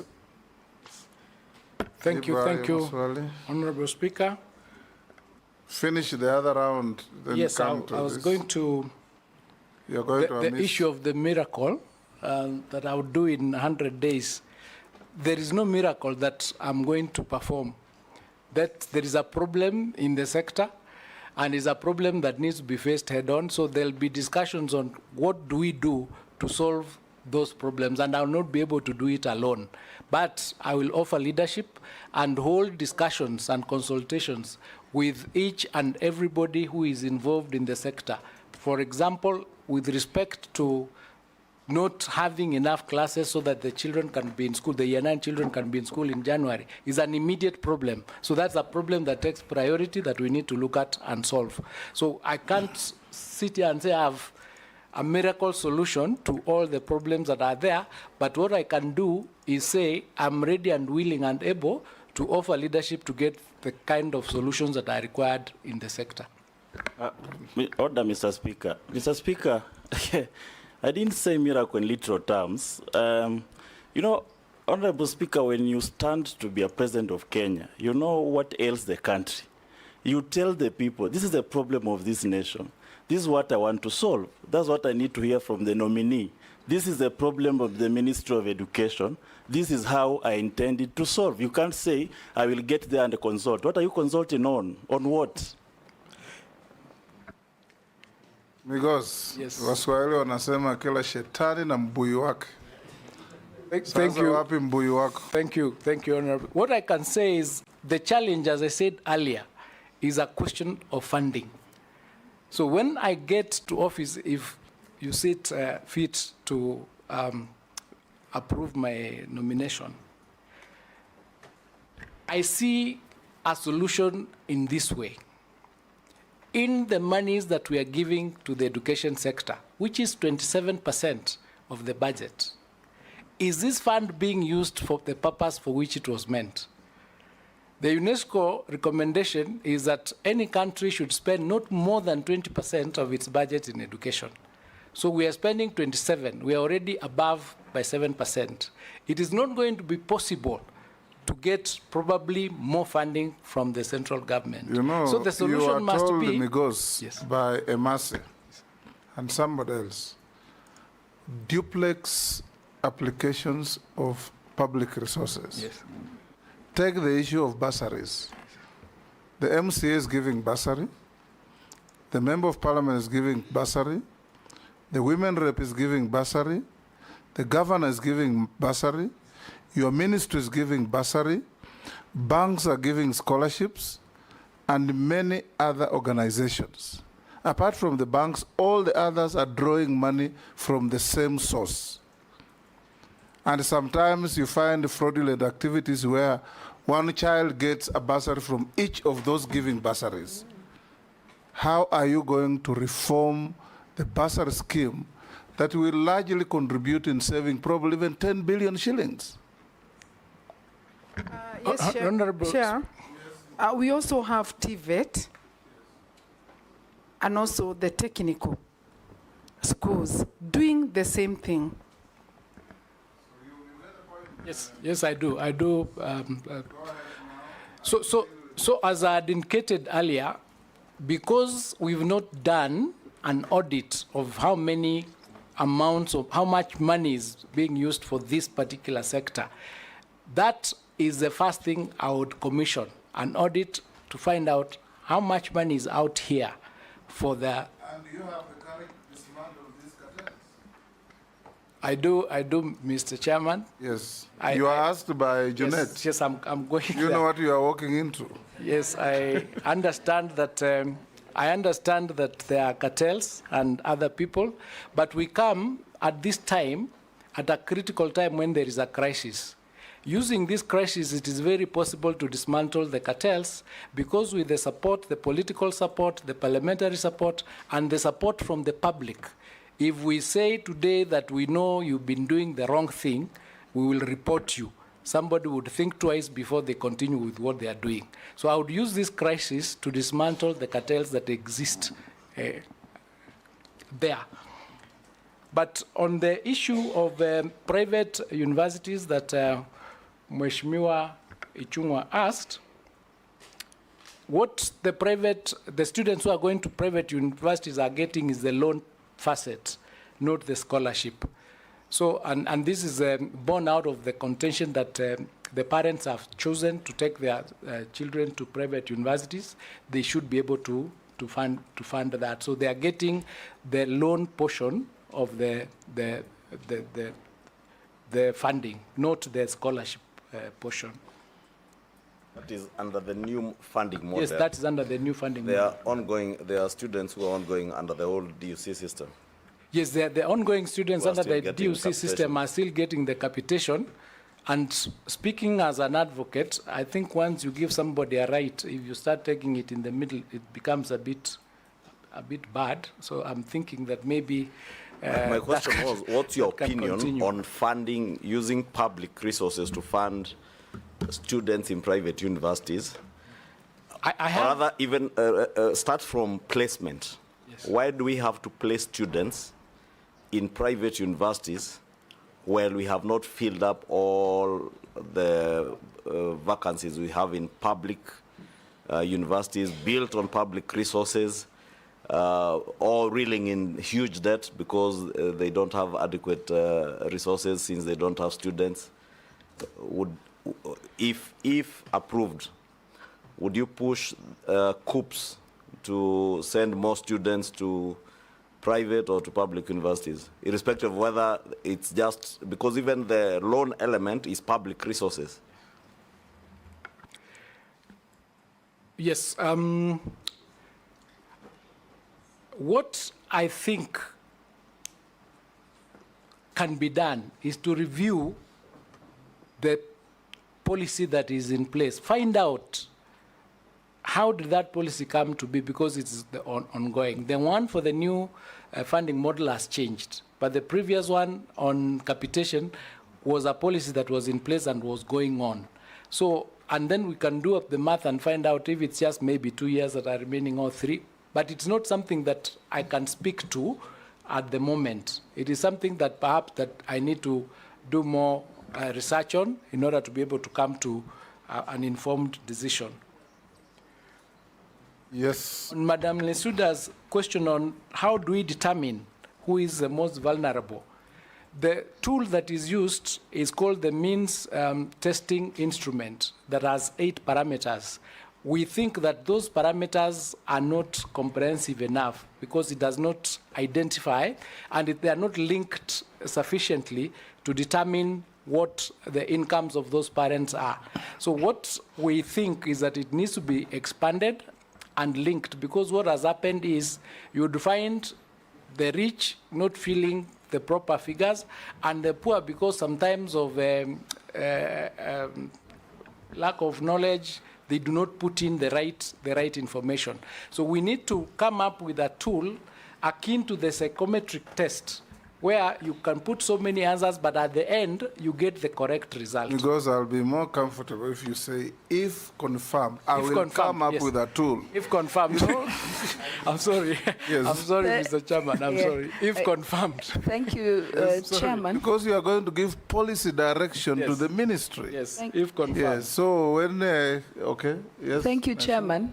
But I will not talk again, but I wanted to just say to the nominee, if you get this opportunity to serve Kenyans in that docket, because I've listened to you carefully and you keep talking about money, all your solutions seem to be around having a budget. I want to assure you that as a parliament, we are just about to pass a very rationalized budget, where budget cuts are across the whole, all the ministries. So that's all I wanted to say. Yes, Migosi, I think we'll end there. There are some Kenyans sending in messages. Many you have answered. One says, ensure TVET students get their certificates from their colleges within a month of graduating. The domicile of JSS we have dealt with. Another asks, where will senior secondary school be domiciled? We have dealt with. Workers with disabilities are forced to renew exemption certificates every 5 years when their status does not change. I think that is valid. Another one has said, what are you going to do about mushrooming boarding schools, especially in Kisii, that have no facilities? Another one is asking, what is going to be the fate of P1 teachers after the transition? Last, another one asks, what will you do about the imposition of extravagant uniform expenditure on students by schools? Buy a long-sleeved sweater, a short-sleeved sweater, 2 pairs of shoes, 2 pairs of trousers, so many things when in many family setups, children use one pair of clothes until they're exhausted because of lack of money. Now going to school, uniform is costing more than the fees. And you have to buy from that school. And then you are obligated to buy from a designated retailer. Those are the cartels we are telling you about. What will you do about that? Thank you. Thank you, Mr. Speaker. On the rationalized budget, I agree that it's going to affect a lot of operations, so we will have to look inside and see where to cut inside the operations in areas where maybe it's not a priority so that we can attend to the most important aspects in the ministry. Workers forced to renew every 5 years their certificates. That, I think, is a question that needs to be taken up with the organization that deals with this, the relevant ministry, so that we can work together and maybe have that particular requirement removed because the person's position does not change. The mushrooming boarding schools, this is a question of the registration requirements. It means there is a weakness there. We'll need to look at the quality assurance to ensure that the registration of the boarding schools meet the requirements of the ministry. P1 teachers, they'll have to be retooled and absorbed into the new program so that they do not, because they are permanent and pensionable. Let's end there. Let me now ask you a few questions. Do you hold any leadership in any political party? No, Chairman.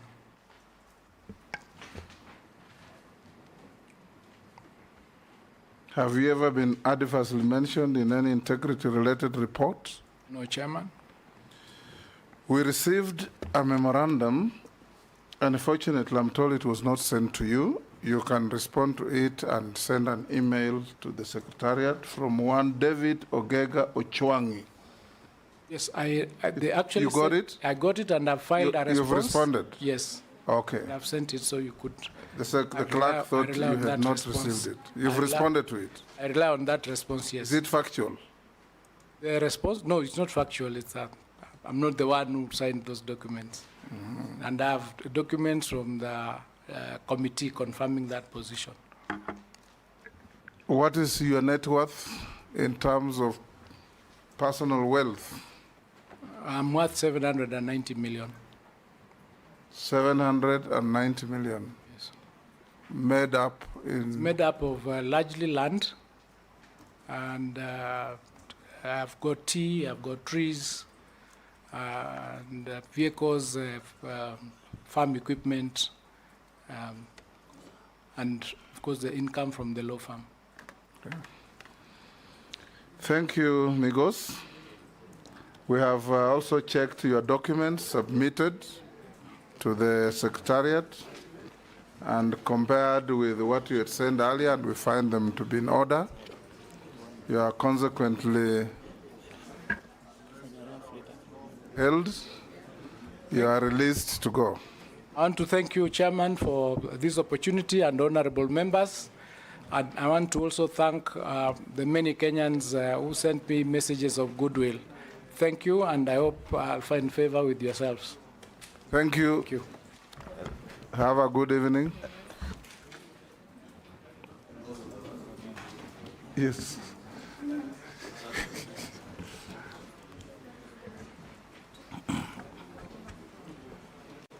Peter 12. Do you want to pass here? Yes. Do you need any health break? 5 minutes. 5 minutes. Yes.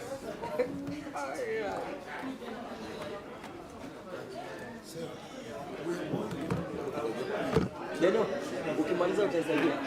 Few minutes. Oh yeah. Deno. Ile koda inazima.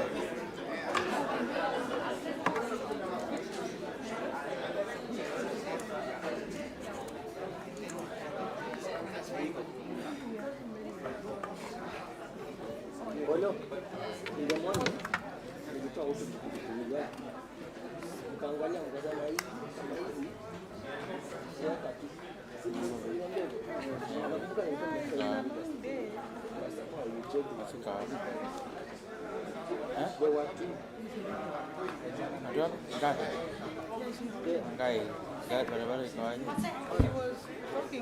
Yes.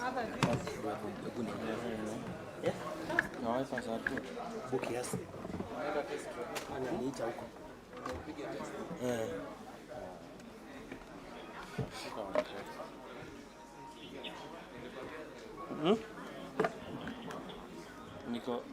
Niko break ya 5 minutes alafu nipige nominee wa mwisho. Iko sawa. Kutoka hapa naye. Iko sawa. Hata betri iko poa.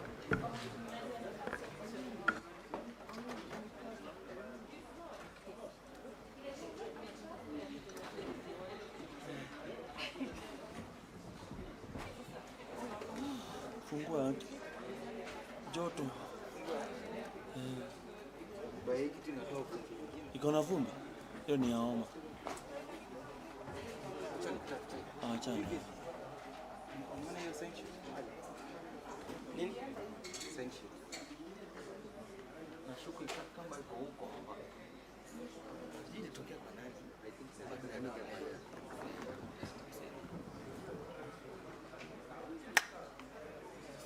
Sio ukafanya hata una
Minutes are over.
signing the oath.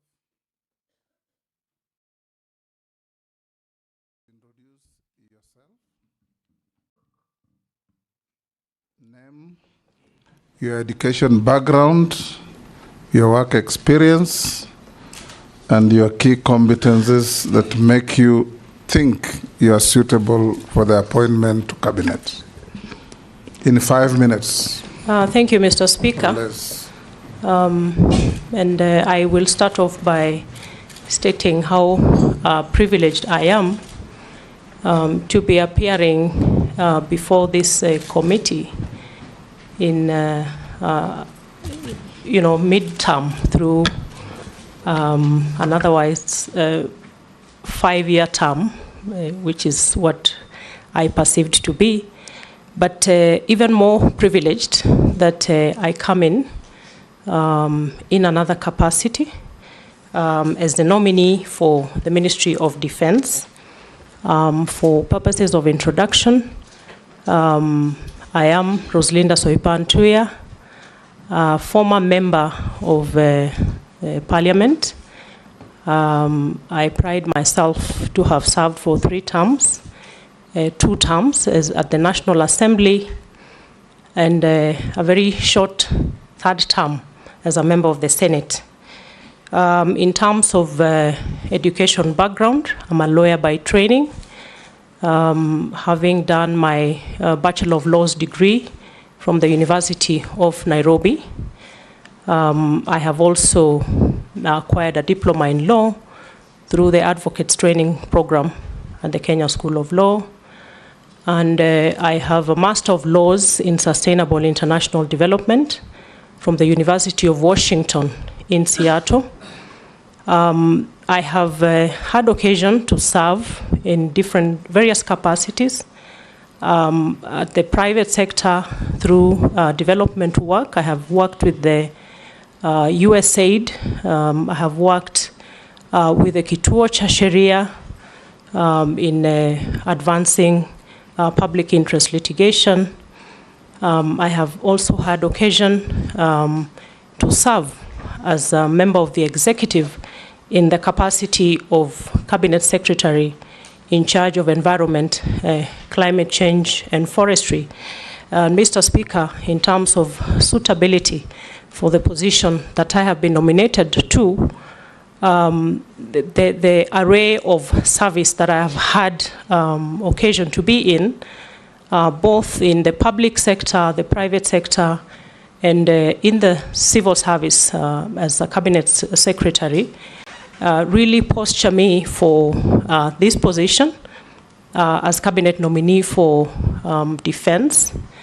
Mr. Speaker, and my legal background and training, from my conception of the role ahead of me, it's largely a policy role in terms of analysis of policy, design of policy, and oversight of implementation of policy. And I believe that my role and experience in the 3 fields posture me well for the assignment ahead. The assignment ahead, should I be confirmed by this committee, again is largely a heavily constitutional office. You will find that the defense sector or the defense space and indeed national security really has the Constitution and Parliament as the bedrock of operations of the role ahead of me. So in appreciating and thanking His Excellency the President, William Ruto, for nominating me for this position, I believe that I have the requisite experience and training for the job. Thank you. Thank you. We'll ask the Deputy Speaker to have the first shot at questioning you. Okay, thank you, Honorable Speaker. I can also make a confession that the nominee was my student at University of Nairobi. But that in no way will affect my judgment. Honorable Soipan, like you said, that the defense docket is highly regulated by law and rules and standing orders and military procedures. We have the Constitution and the Kenya Defense Forces Act, which establishes the position of Cabinet Secretary for Defense, who is then the principal advisor of the President on defense policy, while we have the Chief of Defense Forces, who advises the military on operational and administrative matters. So despite these two distinct roles, there's a potential that there can be an overlap. How do you intend to manage that relationship? Because that is probably the most difficult thing in the position. Thank you. Soipan, and we expect concise and precise answers. Thank you, Mr. Speaker. In terms of my role as CS for Defense, upon confirmation by this committee, I understand my role as being that of principal advisor to the President on matters of policy, also a heavy advisory role to Parliament on matters policy formulation, assessment of the capabilities of the Kenya Defense Forces, and any attendant action to ensure maximization of our capability. Mr. Speaker, I am aware of the distinction between, I have no military background, and the Ministry of Defense has both a uniformed unit and a civilian unit. My role upon confirmation, again, will be chair of the Defense Council, the composition of which consists of the Chief of the Defense Forces, the CDF, and the service commanders. I am a team player by design and by practice. I am also very consultative in my leadership philosophy, and this is a skill set that I will have to employ heavily in terms of the need to understand the operational and administrative role of the uniformed side of the ministry for complementarity, but also to give me a competitive edge in terms of bringing my expertise from the civilian aspect, borrowing and learning from the uniformed aspect, so that my advisory role on policy is going to be rich and sufficient to advise the Commander-in-Chief, as well as my interaction with Parliament. So I am confident that I will bring a team spirit to the ministry, and particularly at the level of the Defense Council, which is where I will be interacting with the service commanders. Thank you. Majority Leader. Thank you, Honorable Speaker.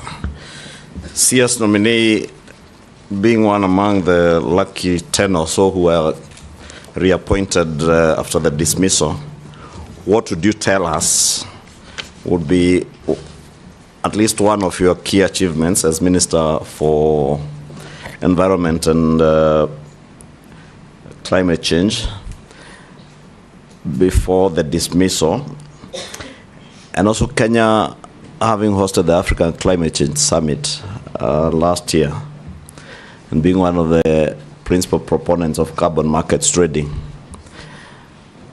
And that responsibility was in your office as Cabinet Secretary to enter into either multilateral or bilateral trading agreements for carbon credits.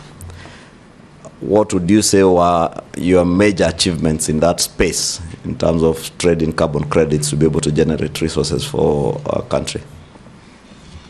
Thank you, Mr. Speaker. My role as Cabinet Secretary, Ministry of Environment, Climate Change and Forestry was one of them, beside being the overall leadership on policy matters in the ministry. The environment and climate change sector is one that is cross-cutting across many sectors, but also at the various two levels of government, both national and county governments. I pride myself in successfully coordinating the various players in the environment and climate change sector, to the extent that Honorable Majority Leader, the success of the Africa Climate Summit, for example, was really a global event that brought the world to Nairobi and required a lot of heavy coordination. My other key priority as a CS Ministry of Environment was our ecosystem restoration program, the 15 billion tree growing program, which again, I believe I attained a significant amount of success in rallying the country to appreciate, right from individual Kenyan levels to ministries, departments, and agencies, and the various levels of players to come together and rally around ecosystem restoration as a critical component of our climate action. The Africa Climate Summit was a success by all design, in that Kenya did a heavy lifting of a job in spotlighting the potential for Africa to become a very critical solution provider for the climate action, the globe over, and dispelling the prevailing portraying of Africa as a victim, as you know, the underdog in terms of the area of climate action, and posturing Africa, Kenya, as part of a critical solution provider.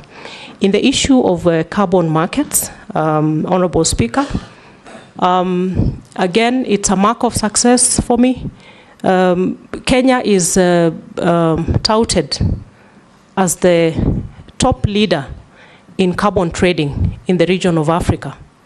But in terms of the transparency of it, how much it impacts the lives of everyday Kenyans, and how much of that profiling of Kenya as top in the carbon markets contributes to the GDP of the country was really not there. And what I did immediately I came into the ministry was focus on formulating a legal framework through amendment of the Climate Change Act to bring transparency, accountability, and bring out the issue of benefit sharing for communities around the carbon markets. And it is instructive to note that carbon trading is a very nascent space over the globe now as a form of innovative climate financing. And just immediately before I left the ministry, we had already set up structures ready for full implementation of the new legal framework around carbon trading. And I believe it's going to be of benefit to Kenyans. It's going to be of benefit to investors in the form of project proponents, and most importantly, to communities. Thank you. Minority Leader, you skip? Yes, Nelson. As the chairman of Defense, Intelligence and Foreign Relations, I'll be directly oversighting you, Madam Soipan. In my two-term stint, if confirmed. If confirmed, I was going there. You guys are interrupting my apologies. If confirmed, my two stints in Parliament has allowed me to see 4 generals, as both as just a member of Defense Committee and now as a chairman, and 3 cabinet secretaries. And the biggest issue, Madam Soipan, Honorable Soipan, has been the lack of appreciation from the civilian side of the military units and formation. They feel that the civilian side is overreaching and sometimes overbearing. They want to, you know, by the time someone becomes a general, it takes about 35 years of hard work and merit. Every step in the military is merited. And sometimes because of our, short stints in the portfolios that we get, they have a feeling that sometimes the cabinet secretaries or the civilian side are overreaching. What do you think you will do differently, Honorable Soipan? Hold, will take Naisula. Thank you, Chairman. Honorable Soipan, in your previous docket at the Ministry of Environment, you are at the forefront and very instrumental in the national tree growing campaigns. Kenyans and many of us were concerned about the amount invested in the various government officials, such as cabinet secretaries who traversed the country in choppers to participate in tree planting drive. While these exercises could have been conducted by the governors and the counties and our members of parliament and the people at the community level. Now that Kenyans are very keen on austerity measures, what will you make sure, what will you do? And you first tell us what was the justification, or what did you have in mind as a cabinet secretary to see all those resources spent on choppers to go and plant trees? The second question is the issue of deployment of KDF in our homeland. We saw recently how KDF was deployed in inland or homeland without it being passed in Parliament. And we did it the next day hurriedly, even without members of Parliament deliberating on that matter. I would like to get your view on this. And also deployment of KDF in parts of North Rift, parts of our country. And the true feeling on the ground is that they do not respond fast when they are needed. They say they have to wait for orders. And the questions the civilians and the communities are asking, then why are you there in the first place if you cannot be the first respondents when something happens, when the bandits attack, and you have to wait for orders from somewhere else? And Chairman, the last question is that there are projects which were done by KDF in the last administration. Some are complete, but payment has not been done. Will the payment, do you think there should be continuity in government projects, while others are incomplete, but 2 years down the line, they have not been embarked on? Do you think continuity should be there? Because there should be value for money. You can respond to those two. Thank you, Honorable Speaker. The question by the Honorable Nelson Koech on the probability of my overreaching my mandate from the civilian side and infringing on the uniformed side of the ministry, I can give assurance to all the players in the Ministry of Defense that upon my confirmation as CS Defense, that as I had said earlier, I'm very heavy on team playing. I'm also a fast learner, Honorable Koech, and I'll have a lot of learning to do in terms of the military operations, the administration.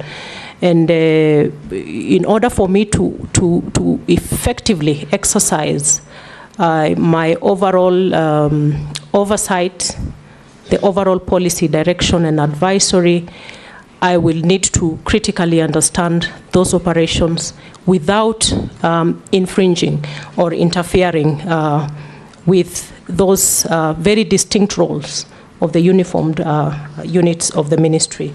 That I can give assurance. I'm also very, very consultative in my leadership style.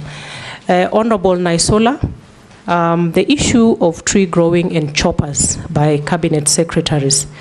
My main role as CS for environment in the tree growing activity was really coordinatory. And you will appreciate, Honorable Naisola, that the nature of the ecosystem restoration program is that it has to have everybody on board, from individual Kenyans, private sector, and all government agencies. So it cannot be the preserve of even the Ministry of Environment, and that is why we were very heavy on the whole of government and whole of society approach to the tree growing program. in the coordinatory role of when I was CS Environment, we did not make any provision for transport or logistics arrangements for cabinet secretaries when they were exercising their, when they were doing their ministerial activities around tree growing.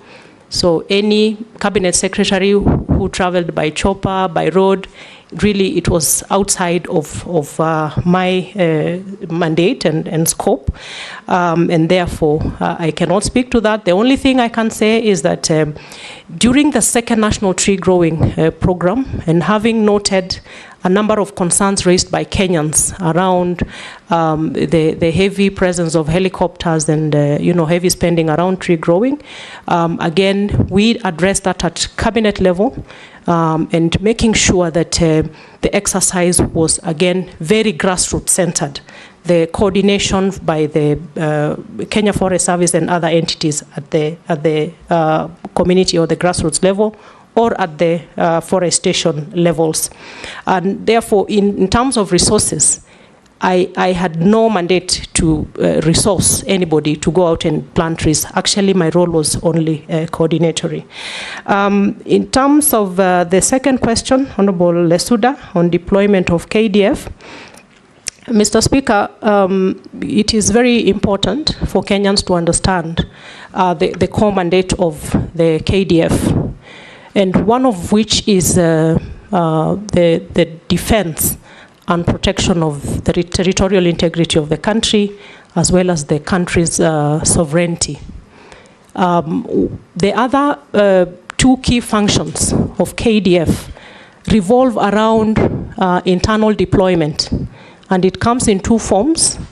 This is a constitutional mandate of KDF. On one facet, and this is should be Article 241 3B of the Constitution, where KDF can come in to assist and cooperate with other agencies in instances of emergency and disaster. An example of which is the deployment of KDF to assist during the flooding situation, where we lost a lot of lives in Mai Mahiu. In that instance, deployment happens, and then a report is made to Parliament. And it is also important to note that under that particular deployment of assisting and cooperating with other agencies, the KDF is not the front line. The front line is these other agencies, and it is the case with the northern Kenya deployment. So these other agencies are the front line, and KDF comes in to assist and cooperate. The other very important facet of deployment is Article 241 3C.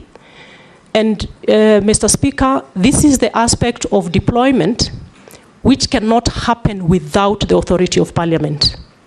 And this is the deployment of the KDF forces to keep peace in instances of instability in the country. And that cannot happen without the express approval of Parliament. And in that instance, the KDF take the front line in terms of operations. Allow me, Mr. Speaker, to speak to the deployment that happened during the recent unrest. The deployment happened around the assistance and cooperation with other agencies. So it is not the 241 3C where KDF takes the front line. And what happened is that the CS then did the deployment via gazette notice for KDF to assist the National Police Service. And the following day came before Parliament to seek authority for 241 3C. But the 241 3C was never effected. The only effect was done on 241 3B on assistance. And the reason why, in my thinking, that the deployment under 241 3C never happened is because upon the court case, which I believe is still live, and I will not speak to the merits or demerits of the case, is that the court then mandated the government to expand on the scope, the nature, and the duration of the deployment, and that was done through a subsequent gazette notice, which then gave a broader definition of the deployment across the country and until the unrest situation is addressed. Thank you. Sorry, Mr. Speaker, there's one more question, but allow me also to say that all the operations of KDF, and indeed under the principles of national security is subject to the Constitution. National security is subject to the authority of Parliament. And I will, upon confirmation, be very keen to focus on the need to strictly adhere to the constitutional provisions with regard to deployment. Honorable Lesuda, with regard to the slow nature of movement by KDF, of course, I have not had occasion to listen and hear out that part of the complaint, but I would imagine it is because they are not the front line. The front line is the National Police Service. In terms of projects by KDF that are incomplete, the value for money issue, I can only say that I will defer, a comprehensive response to this question. And also given that one of my mandates as CS upon confirmation is to assess and oversee the implementation of projects to ensure efficiency and proper utilization of funds, and with a close working relationship with the line committee of Parliament, these are issues that I should be able to address upon confirmation. Thank you. Thank you, Honorable Speaker. To begin with, Honorable Speaker, and to the nominee, is an information that if you are confirmed, Honorable Soipan, if the committee sees it fit and Parliament. Hold on. Soipan, the clerk wants your documents so that they can be able to check against what you send to us as we go on with the questions. If you can provide that, thank you. Go on, Posing. I thank you, Honorable Speaker. To the nominee, Honorable Soipan, I was saying, one is this North Rift conflict, which of course KDF were brought in accordance with the law. And of course you might remember, or in the discussion, West Pokot was the epicenter of all these issues for completely wrong reason. However, I wanted to remind you, if you are confirmed, that there are some few things which are going on. And I hope when you come in that you don't forget, so I want to give it for your list. There were projects which were to be done. And absence of war, Honorable Soipan, through Honorable Speaker, is not necessarily peace. So maybe people in North Rift are waiting for those government interventions, right? And if they don't, I don't know what they're going to say. So there are two places which the government had not or have not completed deploying KDF. One is a place called Sokoto, and another one is called Kamele. This is epicenter of conflict in North Rift. I want you to note. 3 is opening of schools in all those areas. Can you imagine, as I talk to you, Honorable Speaker, that there's a division called J2nd Division in North Rift, which has more than 6 schools where students don't go.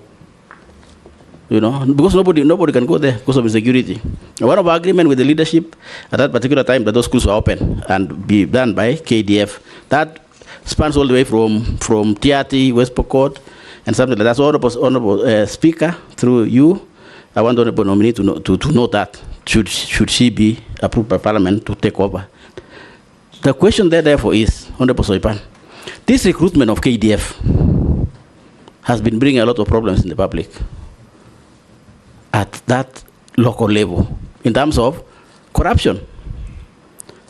And it's almost becoming an official thing where a parent with a child going for recruitment comes to some of us as leaders and asks for money. Can you imagine? Money to be used to pay people in KDF. And its average is between 600 and 1 million. Imagine. You know, it's terrible. It's terrible, and you know, locally, and particularly for us pastoralists, being employed in the army is almost like going to heaven. You know, it is the best job, actually, from where I come from. It's actually the best job. So people spend a lot of money. So what will you do now? That is a question. You don't need to respond to the earlier one. The question will be, what will you do in this department that is said people buying jobs, people selling, and it is true, Honorable Soipan, people sell land to pay 600,000 to 1 million. What will you do, Madam Soipan, that there is nobody to pay to be recruited as a KDF? Thank you, Speaker. Vicaria, you'll pass. Emase, you'll pass. Chairman, I just want to add on to what Honorable Kosing has said. And besides parting with money, even those recruits who are successful on reporting to training camps, a number of them are dismissed on flimsy reasons. It happened last year, and our constituents came to us. Our efforts to reach the CS were in vain. So we really want to know, because Kenyans are suffering. Again, I want to reiterate that recruitment into KDF has become a preserve of the rich people. The poor people will never get their children working in KDF. So if we approve you, are you going to make a difference? What is it you're going to do differently? So that opportunities are open and available to all Kenyans, irrespective of who you are and where you come from, on whether you have land to sell or not. That is a very serious issue. Honorable Nominee, we need your response to that. Daud. Thank you, Mr. Speaker. Mr. Speaker, Honorable Soipan, you did a wonderful job while you were in environment, and I believe if we approve you, you will do better in defense. I just want to touch on 2-3 things which the defense forces were handling: Nairobi Metropolitan, the KMC, Kenya Meat Commission, and others, and they've got a very good engineering department. Would you probably think, if you are appointed, to have the company, the Kenya Defense Forces, like a company where they would come and assist in making schools and making bridges and all that at a fraction of a cost what the government would be paying private contractors? Would you think that would work if you were appointed? You can answer those, Soipan. Thank you, Mr. Speaker. I have noted the concerns raised by the Honorable Kosing on the epicenters of conflict in West Pokot County.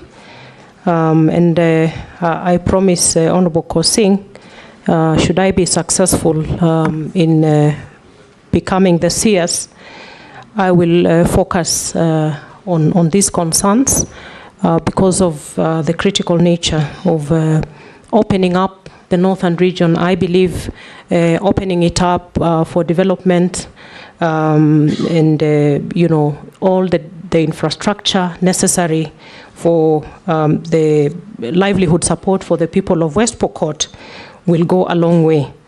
On the issue of KDF recruitment, Mr. Speaker, from my reading of the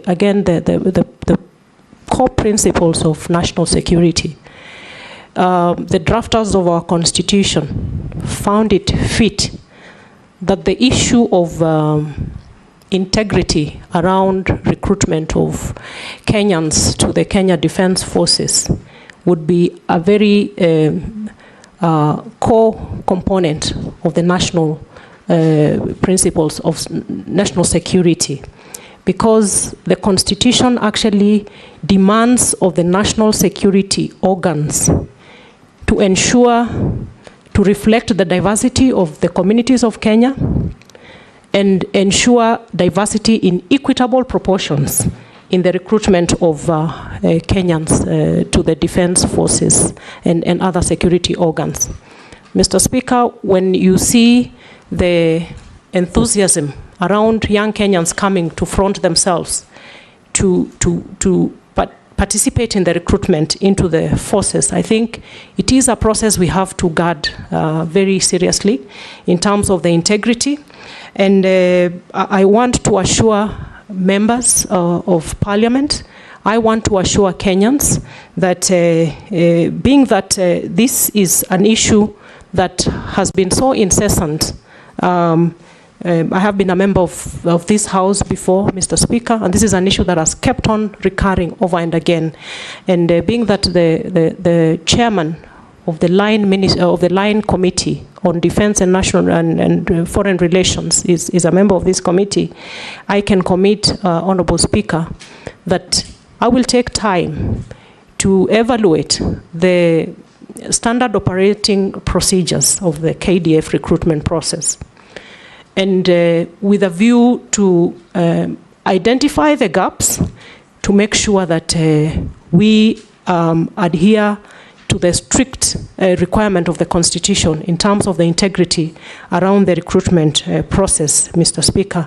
When Kenyans front themselves to be in the front line of the defense of our country, it's only fair that we afford that opportunity on an equitable measure. So Honorable Emase and Honorable Kosing, I undertake to make sure that, again, we also need a lot of sensitization for Kenyans to know that you do not have to pay to be recruited into the KDF. I will look again at the SOPs around the recruitment, but it is also high time that we have a whistleblowing around these activities with a rapid response to issues of corruption and malpractices around the recruitment process. So, Mr. Speaker, it is my undertaking that it is an area of priority that I will look at. And should there be cases of malpractice from within, because it is from without the KDF, and in certain instances within the KDF, then appropriate action would be taken. Point of order, Speaker.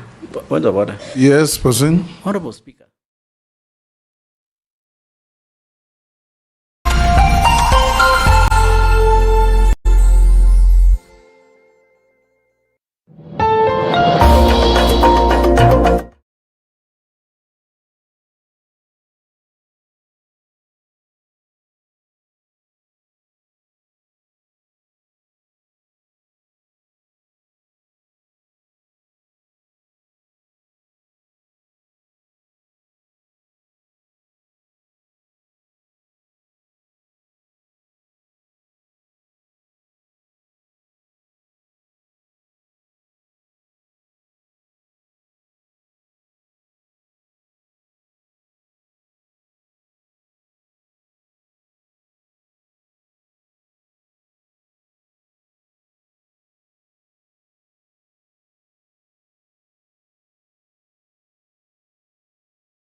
contribute to the national development agenda of job creation, food security, and the likes, and also in the construction industry. And that is the same scope of operation of KMC. Bringing KMC into the operations of KDF, again, is in the same spirit.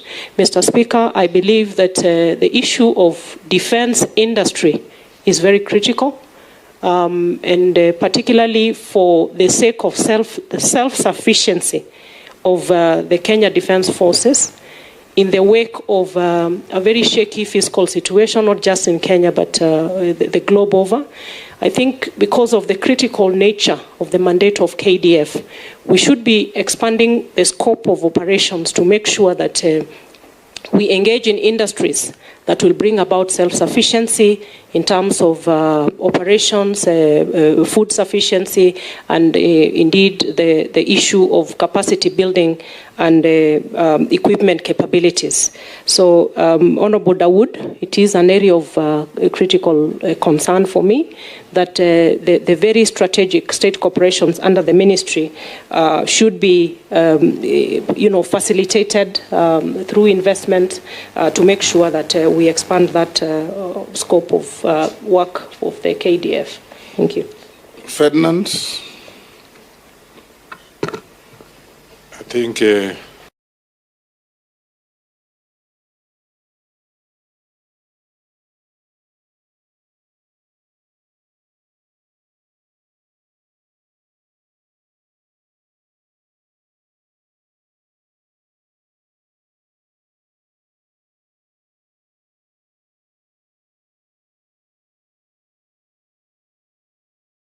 seen several accidents that have been there involving the aircrafts, and of course the concern therefore is the safety of the country's defense force. Yeah, and when it comes to the funding, I think the defense force actually gets most of the funds, and so I just want to ask you a very simple question. What measures are you going to take to address the maintenance and modernization? You are up to that task. Modernization of the military equipment to ensure that there's safety and in the defense forces, and effectively utilize the allocated funds that you normally get, because we give them a lot of money when it comes to utilization of the funds. And also we have not been told about the modernizing the equipment. I think take that note and let us know what you want to do. What programs do you have on that? Morugara, you will pass. Owen, you will pass. Yeah, Mr. Speaker, I have one question to the nominee, Honorable Soipan Tuya. Article 153, subsection 3, requires CSs to appear before National Assembly or Senate committees when summoned, especially to answer to questions within their responsibility. However, many times the Ministry of Defense has invoked Section 49 of the Kenya Defense Forces Act, which basically limits access to information to protect national security, and therefore hindering Parliament's ability to oversight the ministry due to lack of information. You have been in Parliament, so I'm sure you understand this, and how much members would like to know and how much they can be told. So if you are approved, how do you plan to balance the need for national security with also the constitutional requirements for transparency and accountability to the people's representatives? Let's take one more. Mule, you will pass. Thank you, Speaker.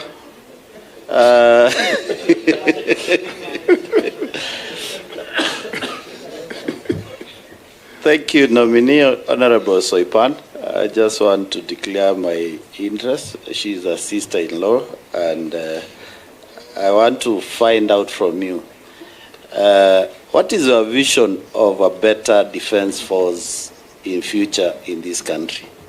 Thank you. Those are short ones. We can take a fourth one, a third one, actually.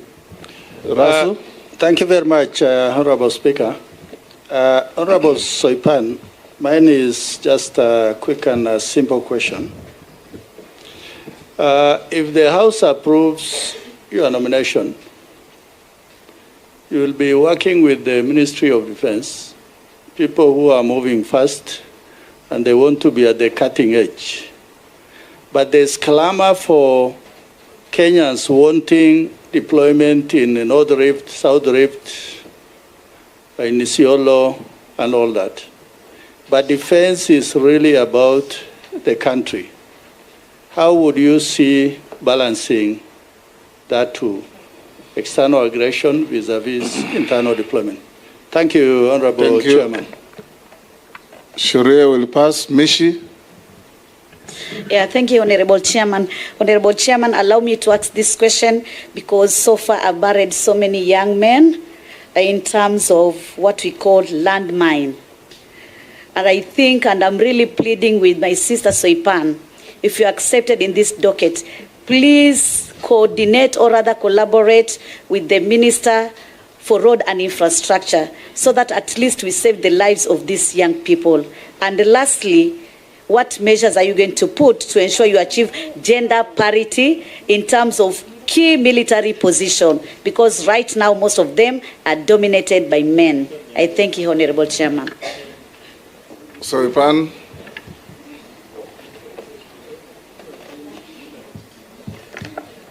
Thank you, Mr. Speaker. I'll start with a question by the Honorable Wanyonyi, Ferdinand Wanyonyi, on the safety of equipment and the issue of maintenance and modernization vis-a-vis the budgetary allocation for the Ministry of Defense. Mr. Speaker, on the issue of budget, the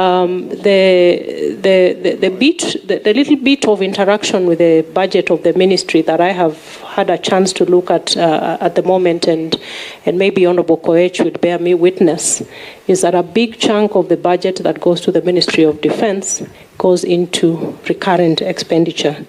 But that is an issue that I'm going to look into with the relevant ministry, committee, to make sure that I understand it well and posture myself for, ensuring value for money for any investment within the forces.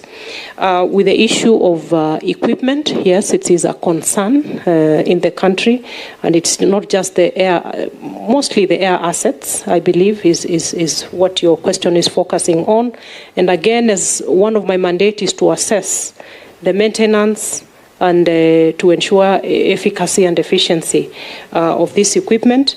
And I'm going to be very keen on that, as guided Honorable Wanyonyi.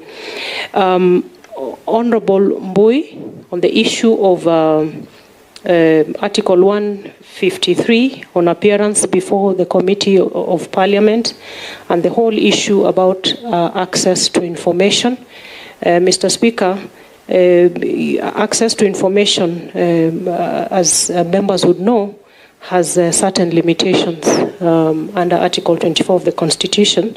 With regard, Article 24 read together with the sections of the Kenya Defence Forces Act with regard to classified information and information within the custody of the Kenya Defence Forces.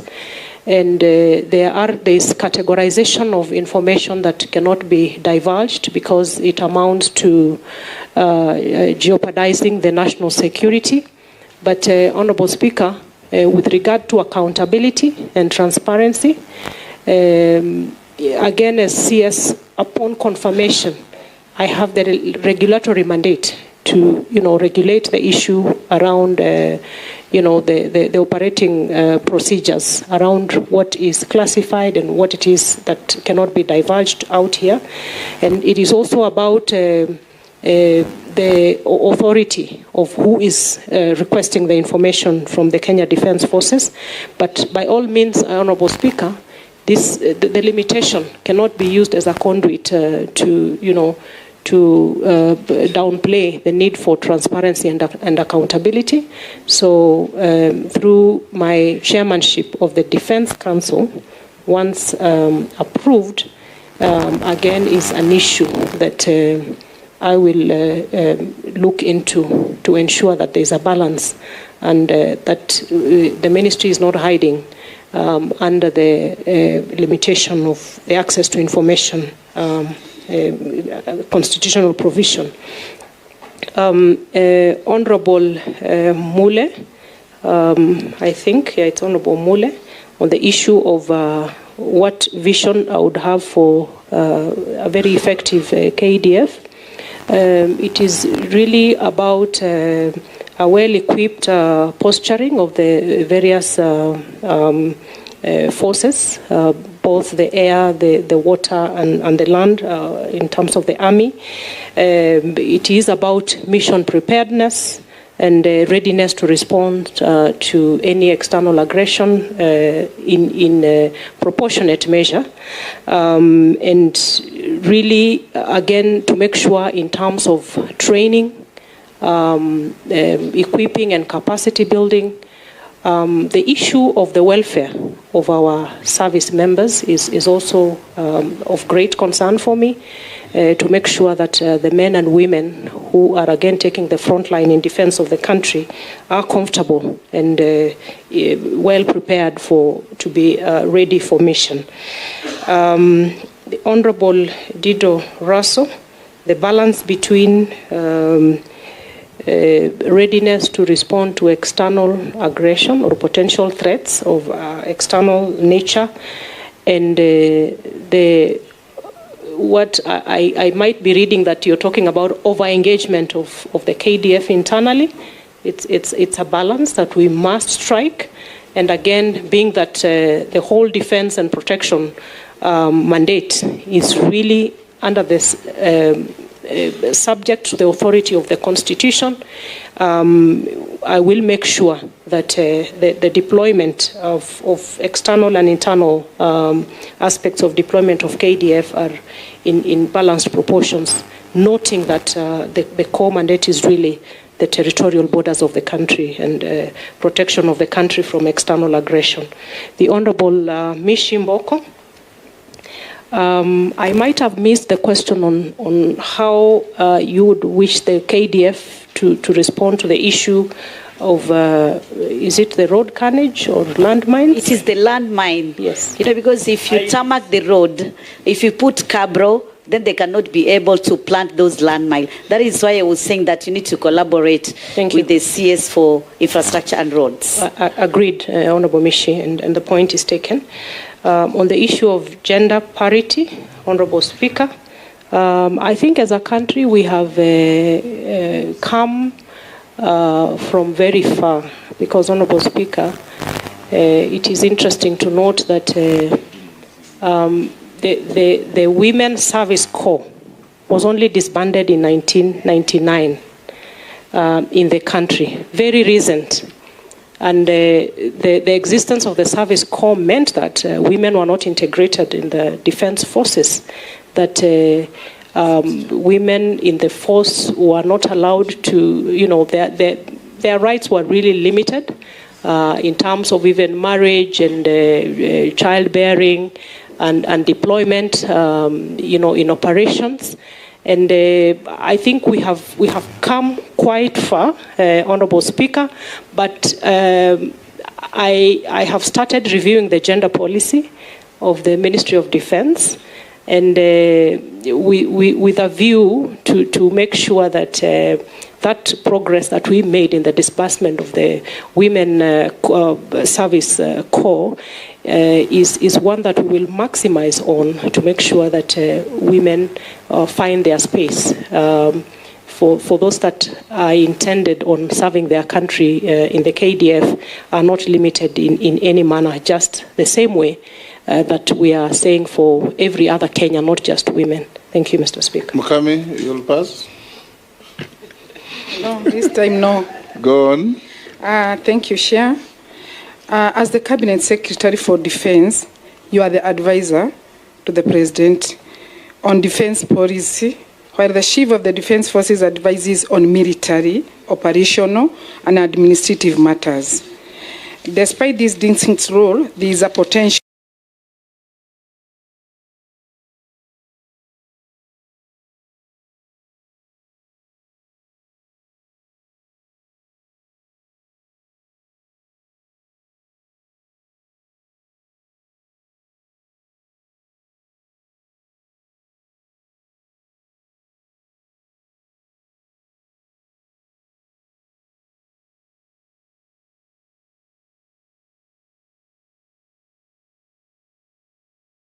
And I know the Ministry of Defense, you normally lease vehicles. And the government is spending billions and billions of money. And I'm wondering, is it really making value for money instead of you buying vehicles for the defense? Thank you. What are you going to do about it? How are you going to address it? Thank you, Speaker. Mine are just two quick ones. Honorable Nominee, recently Kenya was designated as a non-member allied to the North Atlantic Treaty Organization. Could you explain what that means to the nation? And then secondly, I just wish to know if the Gazette notice, the deployment of the military to the streets to calm the protesters, is it live? And how long was it supposed to take? Thank you. Soipan. Thank you, Mr. Speaker. With regards to the question raised by the Honourable Member for Nyeri County, Honourable Mukami, it is around the value for money in terms of the practice of leasing as opposed to purchase of vehicles for the military.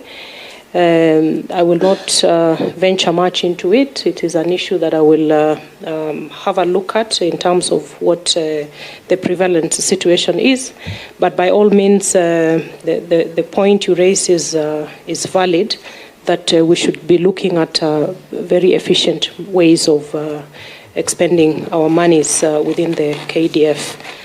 Honourable Speaker, the Honourable Caleb Amisi, the recent designation of Kenya as a major non-NATO ally by the US is one that we really should be proud of as a country.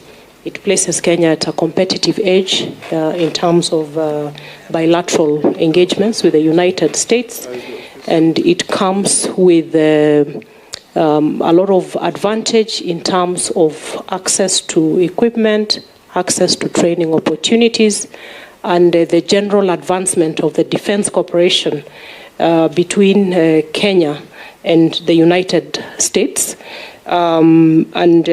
Really the whole space around enhanced capability of our forces through defense cooperation with the United States. Just to say on the same light, Mr. Speaker, is that multilateralism is very important, bilateralism is very important, because Kenya has to play its part as part of the part of a member of the larger community of states, again in the backdrop of a very dynamic geopolitical situation around security and defense matters. The question on the Gazette notice deploying the KDF, it is still live, and the time duration is until the normalcy is restored. I think it's an issue that upon confirmation is to go back and assess the situation with a view to know the utility of whether to keep on having the deployment subsisting or to bring it to a halt, given that a fair amount of normalcy actually has been restored with regard to the recent unrest in the country. Thank you. Thank you, Soipan. I'll ask you a few mundane questions that you can answer.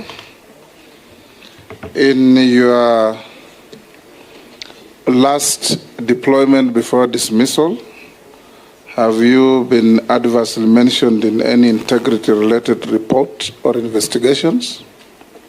Not at all, Mr. Speaker. Do you hold any leadership position in any political party? No. What is your net worth? Mr. Speaker, my net worth stands at 243,448 million Kenya shillings. How much were you worth at the last? It was 156 million Kenya shillings. What has occasioned the growth? Mr. Speaker, it's largely appreciation of assets, private business, and one asset acquired within Nairobi, Mr. Speaker. Thank you. We'll come to the end there. Your documents have been looked at, compared with what you sent to us, and they've been found to be in order. So your originals will be given back to you. Memoranda. We also are informed by the clerk that you adequately responded to the memoranda sent against you, and there were 44. Some were just saying, well done. Others were saying you are not suitable, and so on. Those that had any details, you have responded. So unless you are lawfully held, you are hereby discharged. Thank you, Honorable Speaker. Appreciated. Thank you.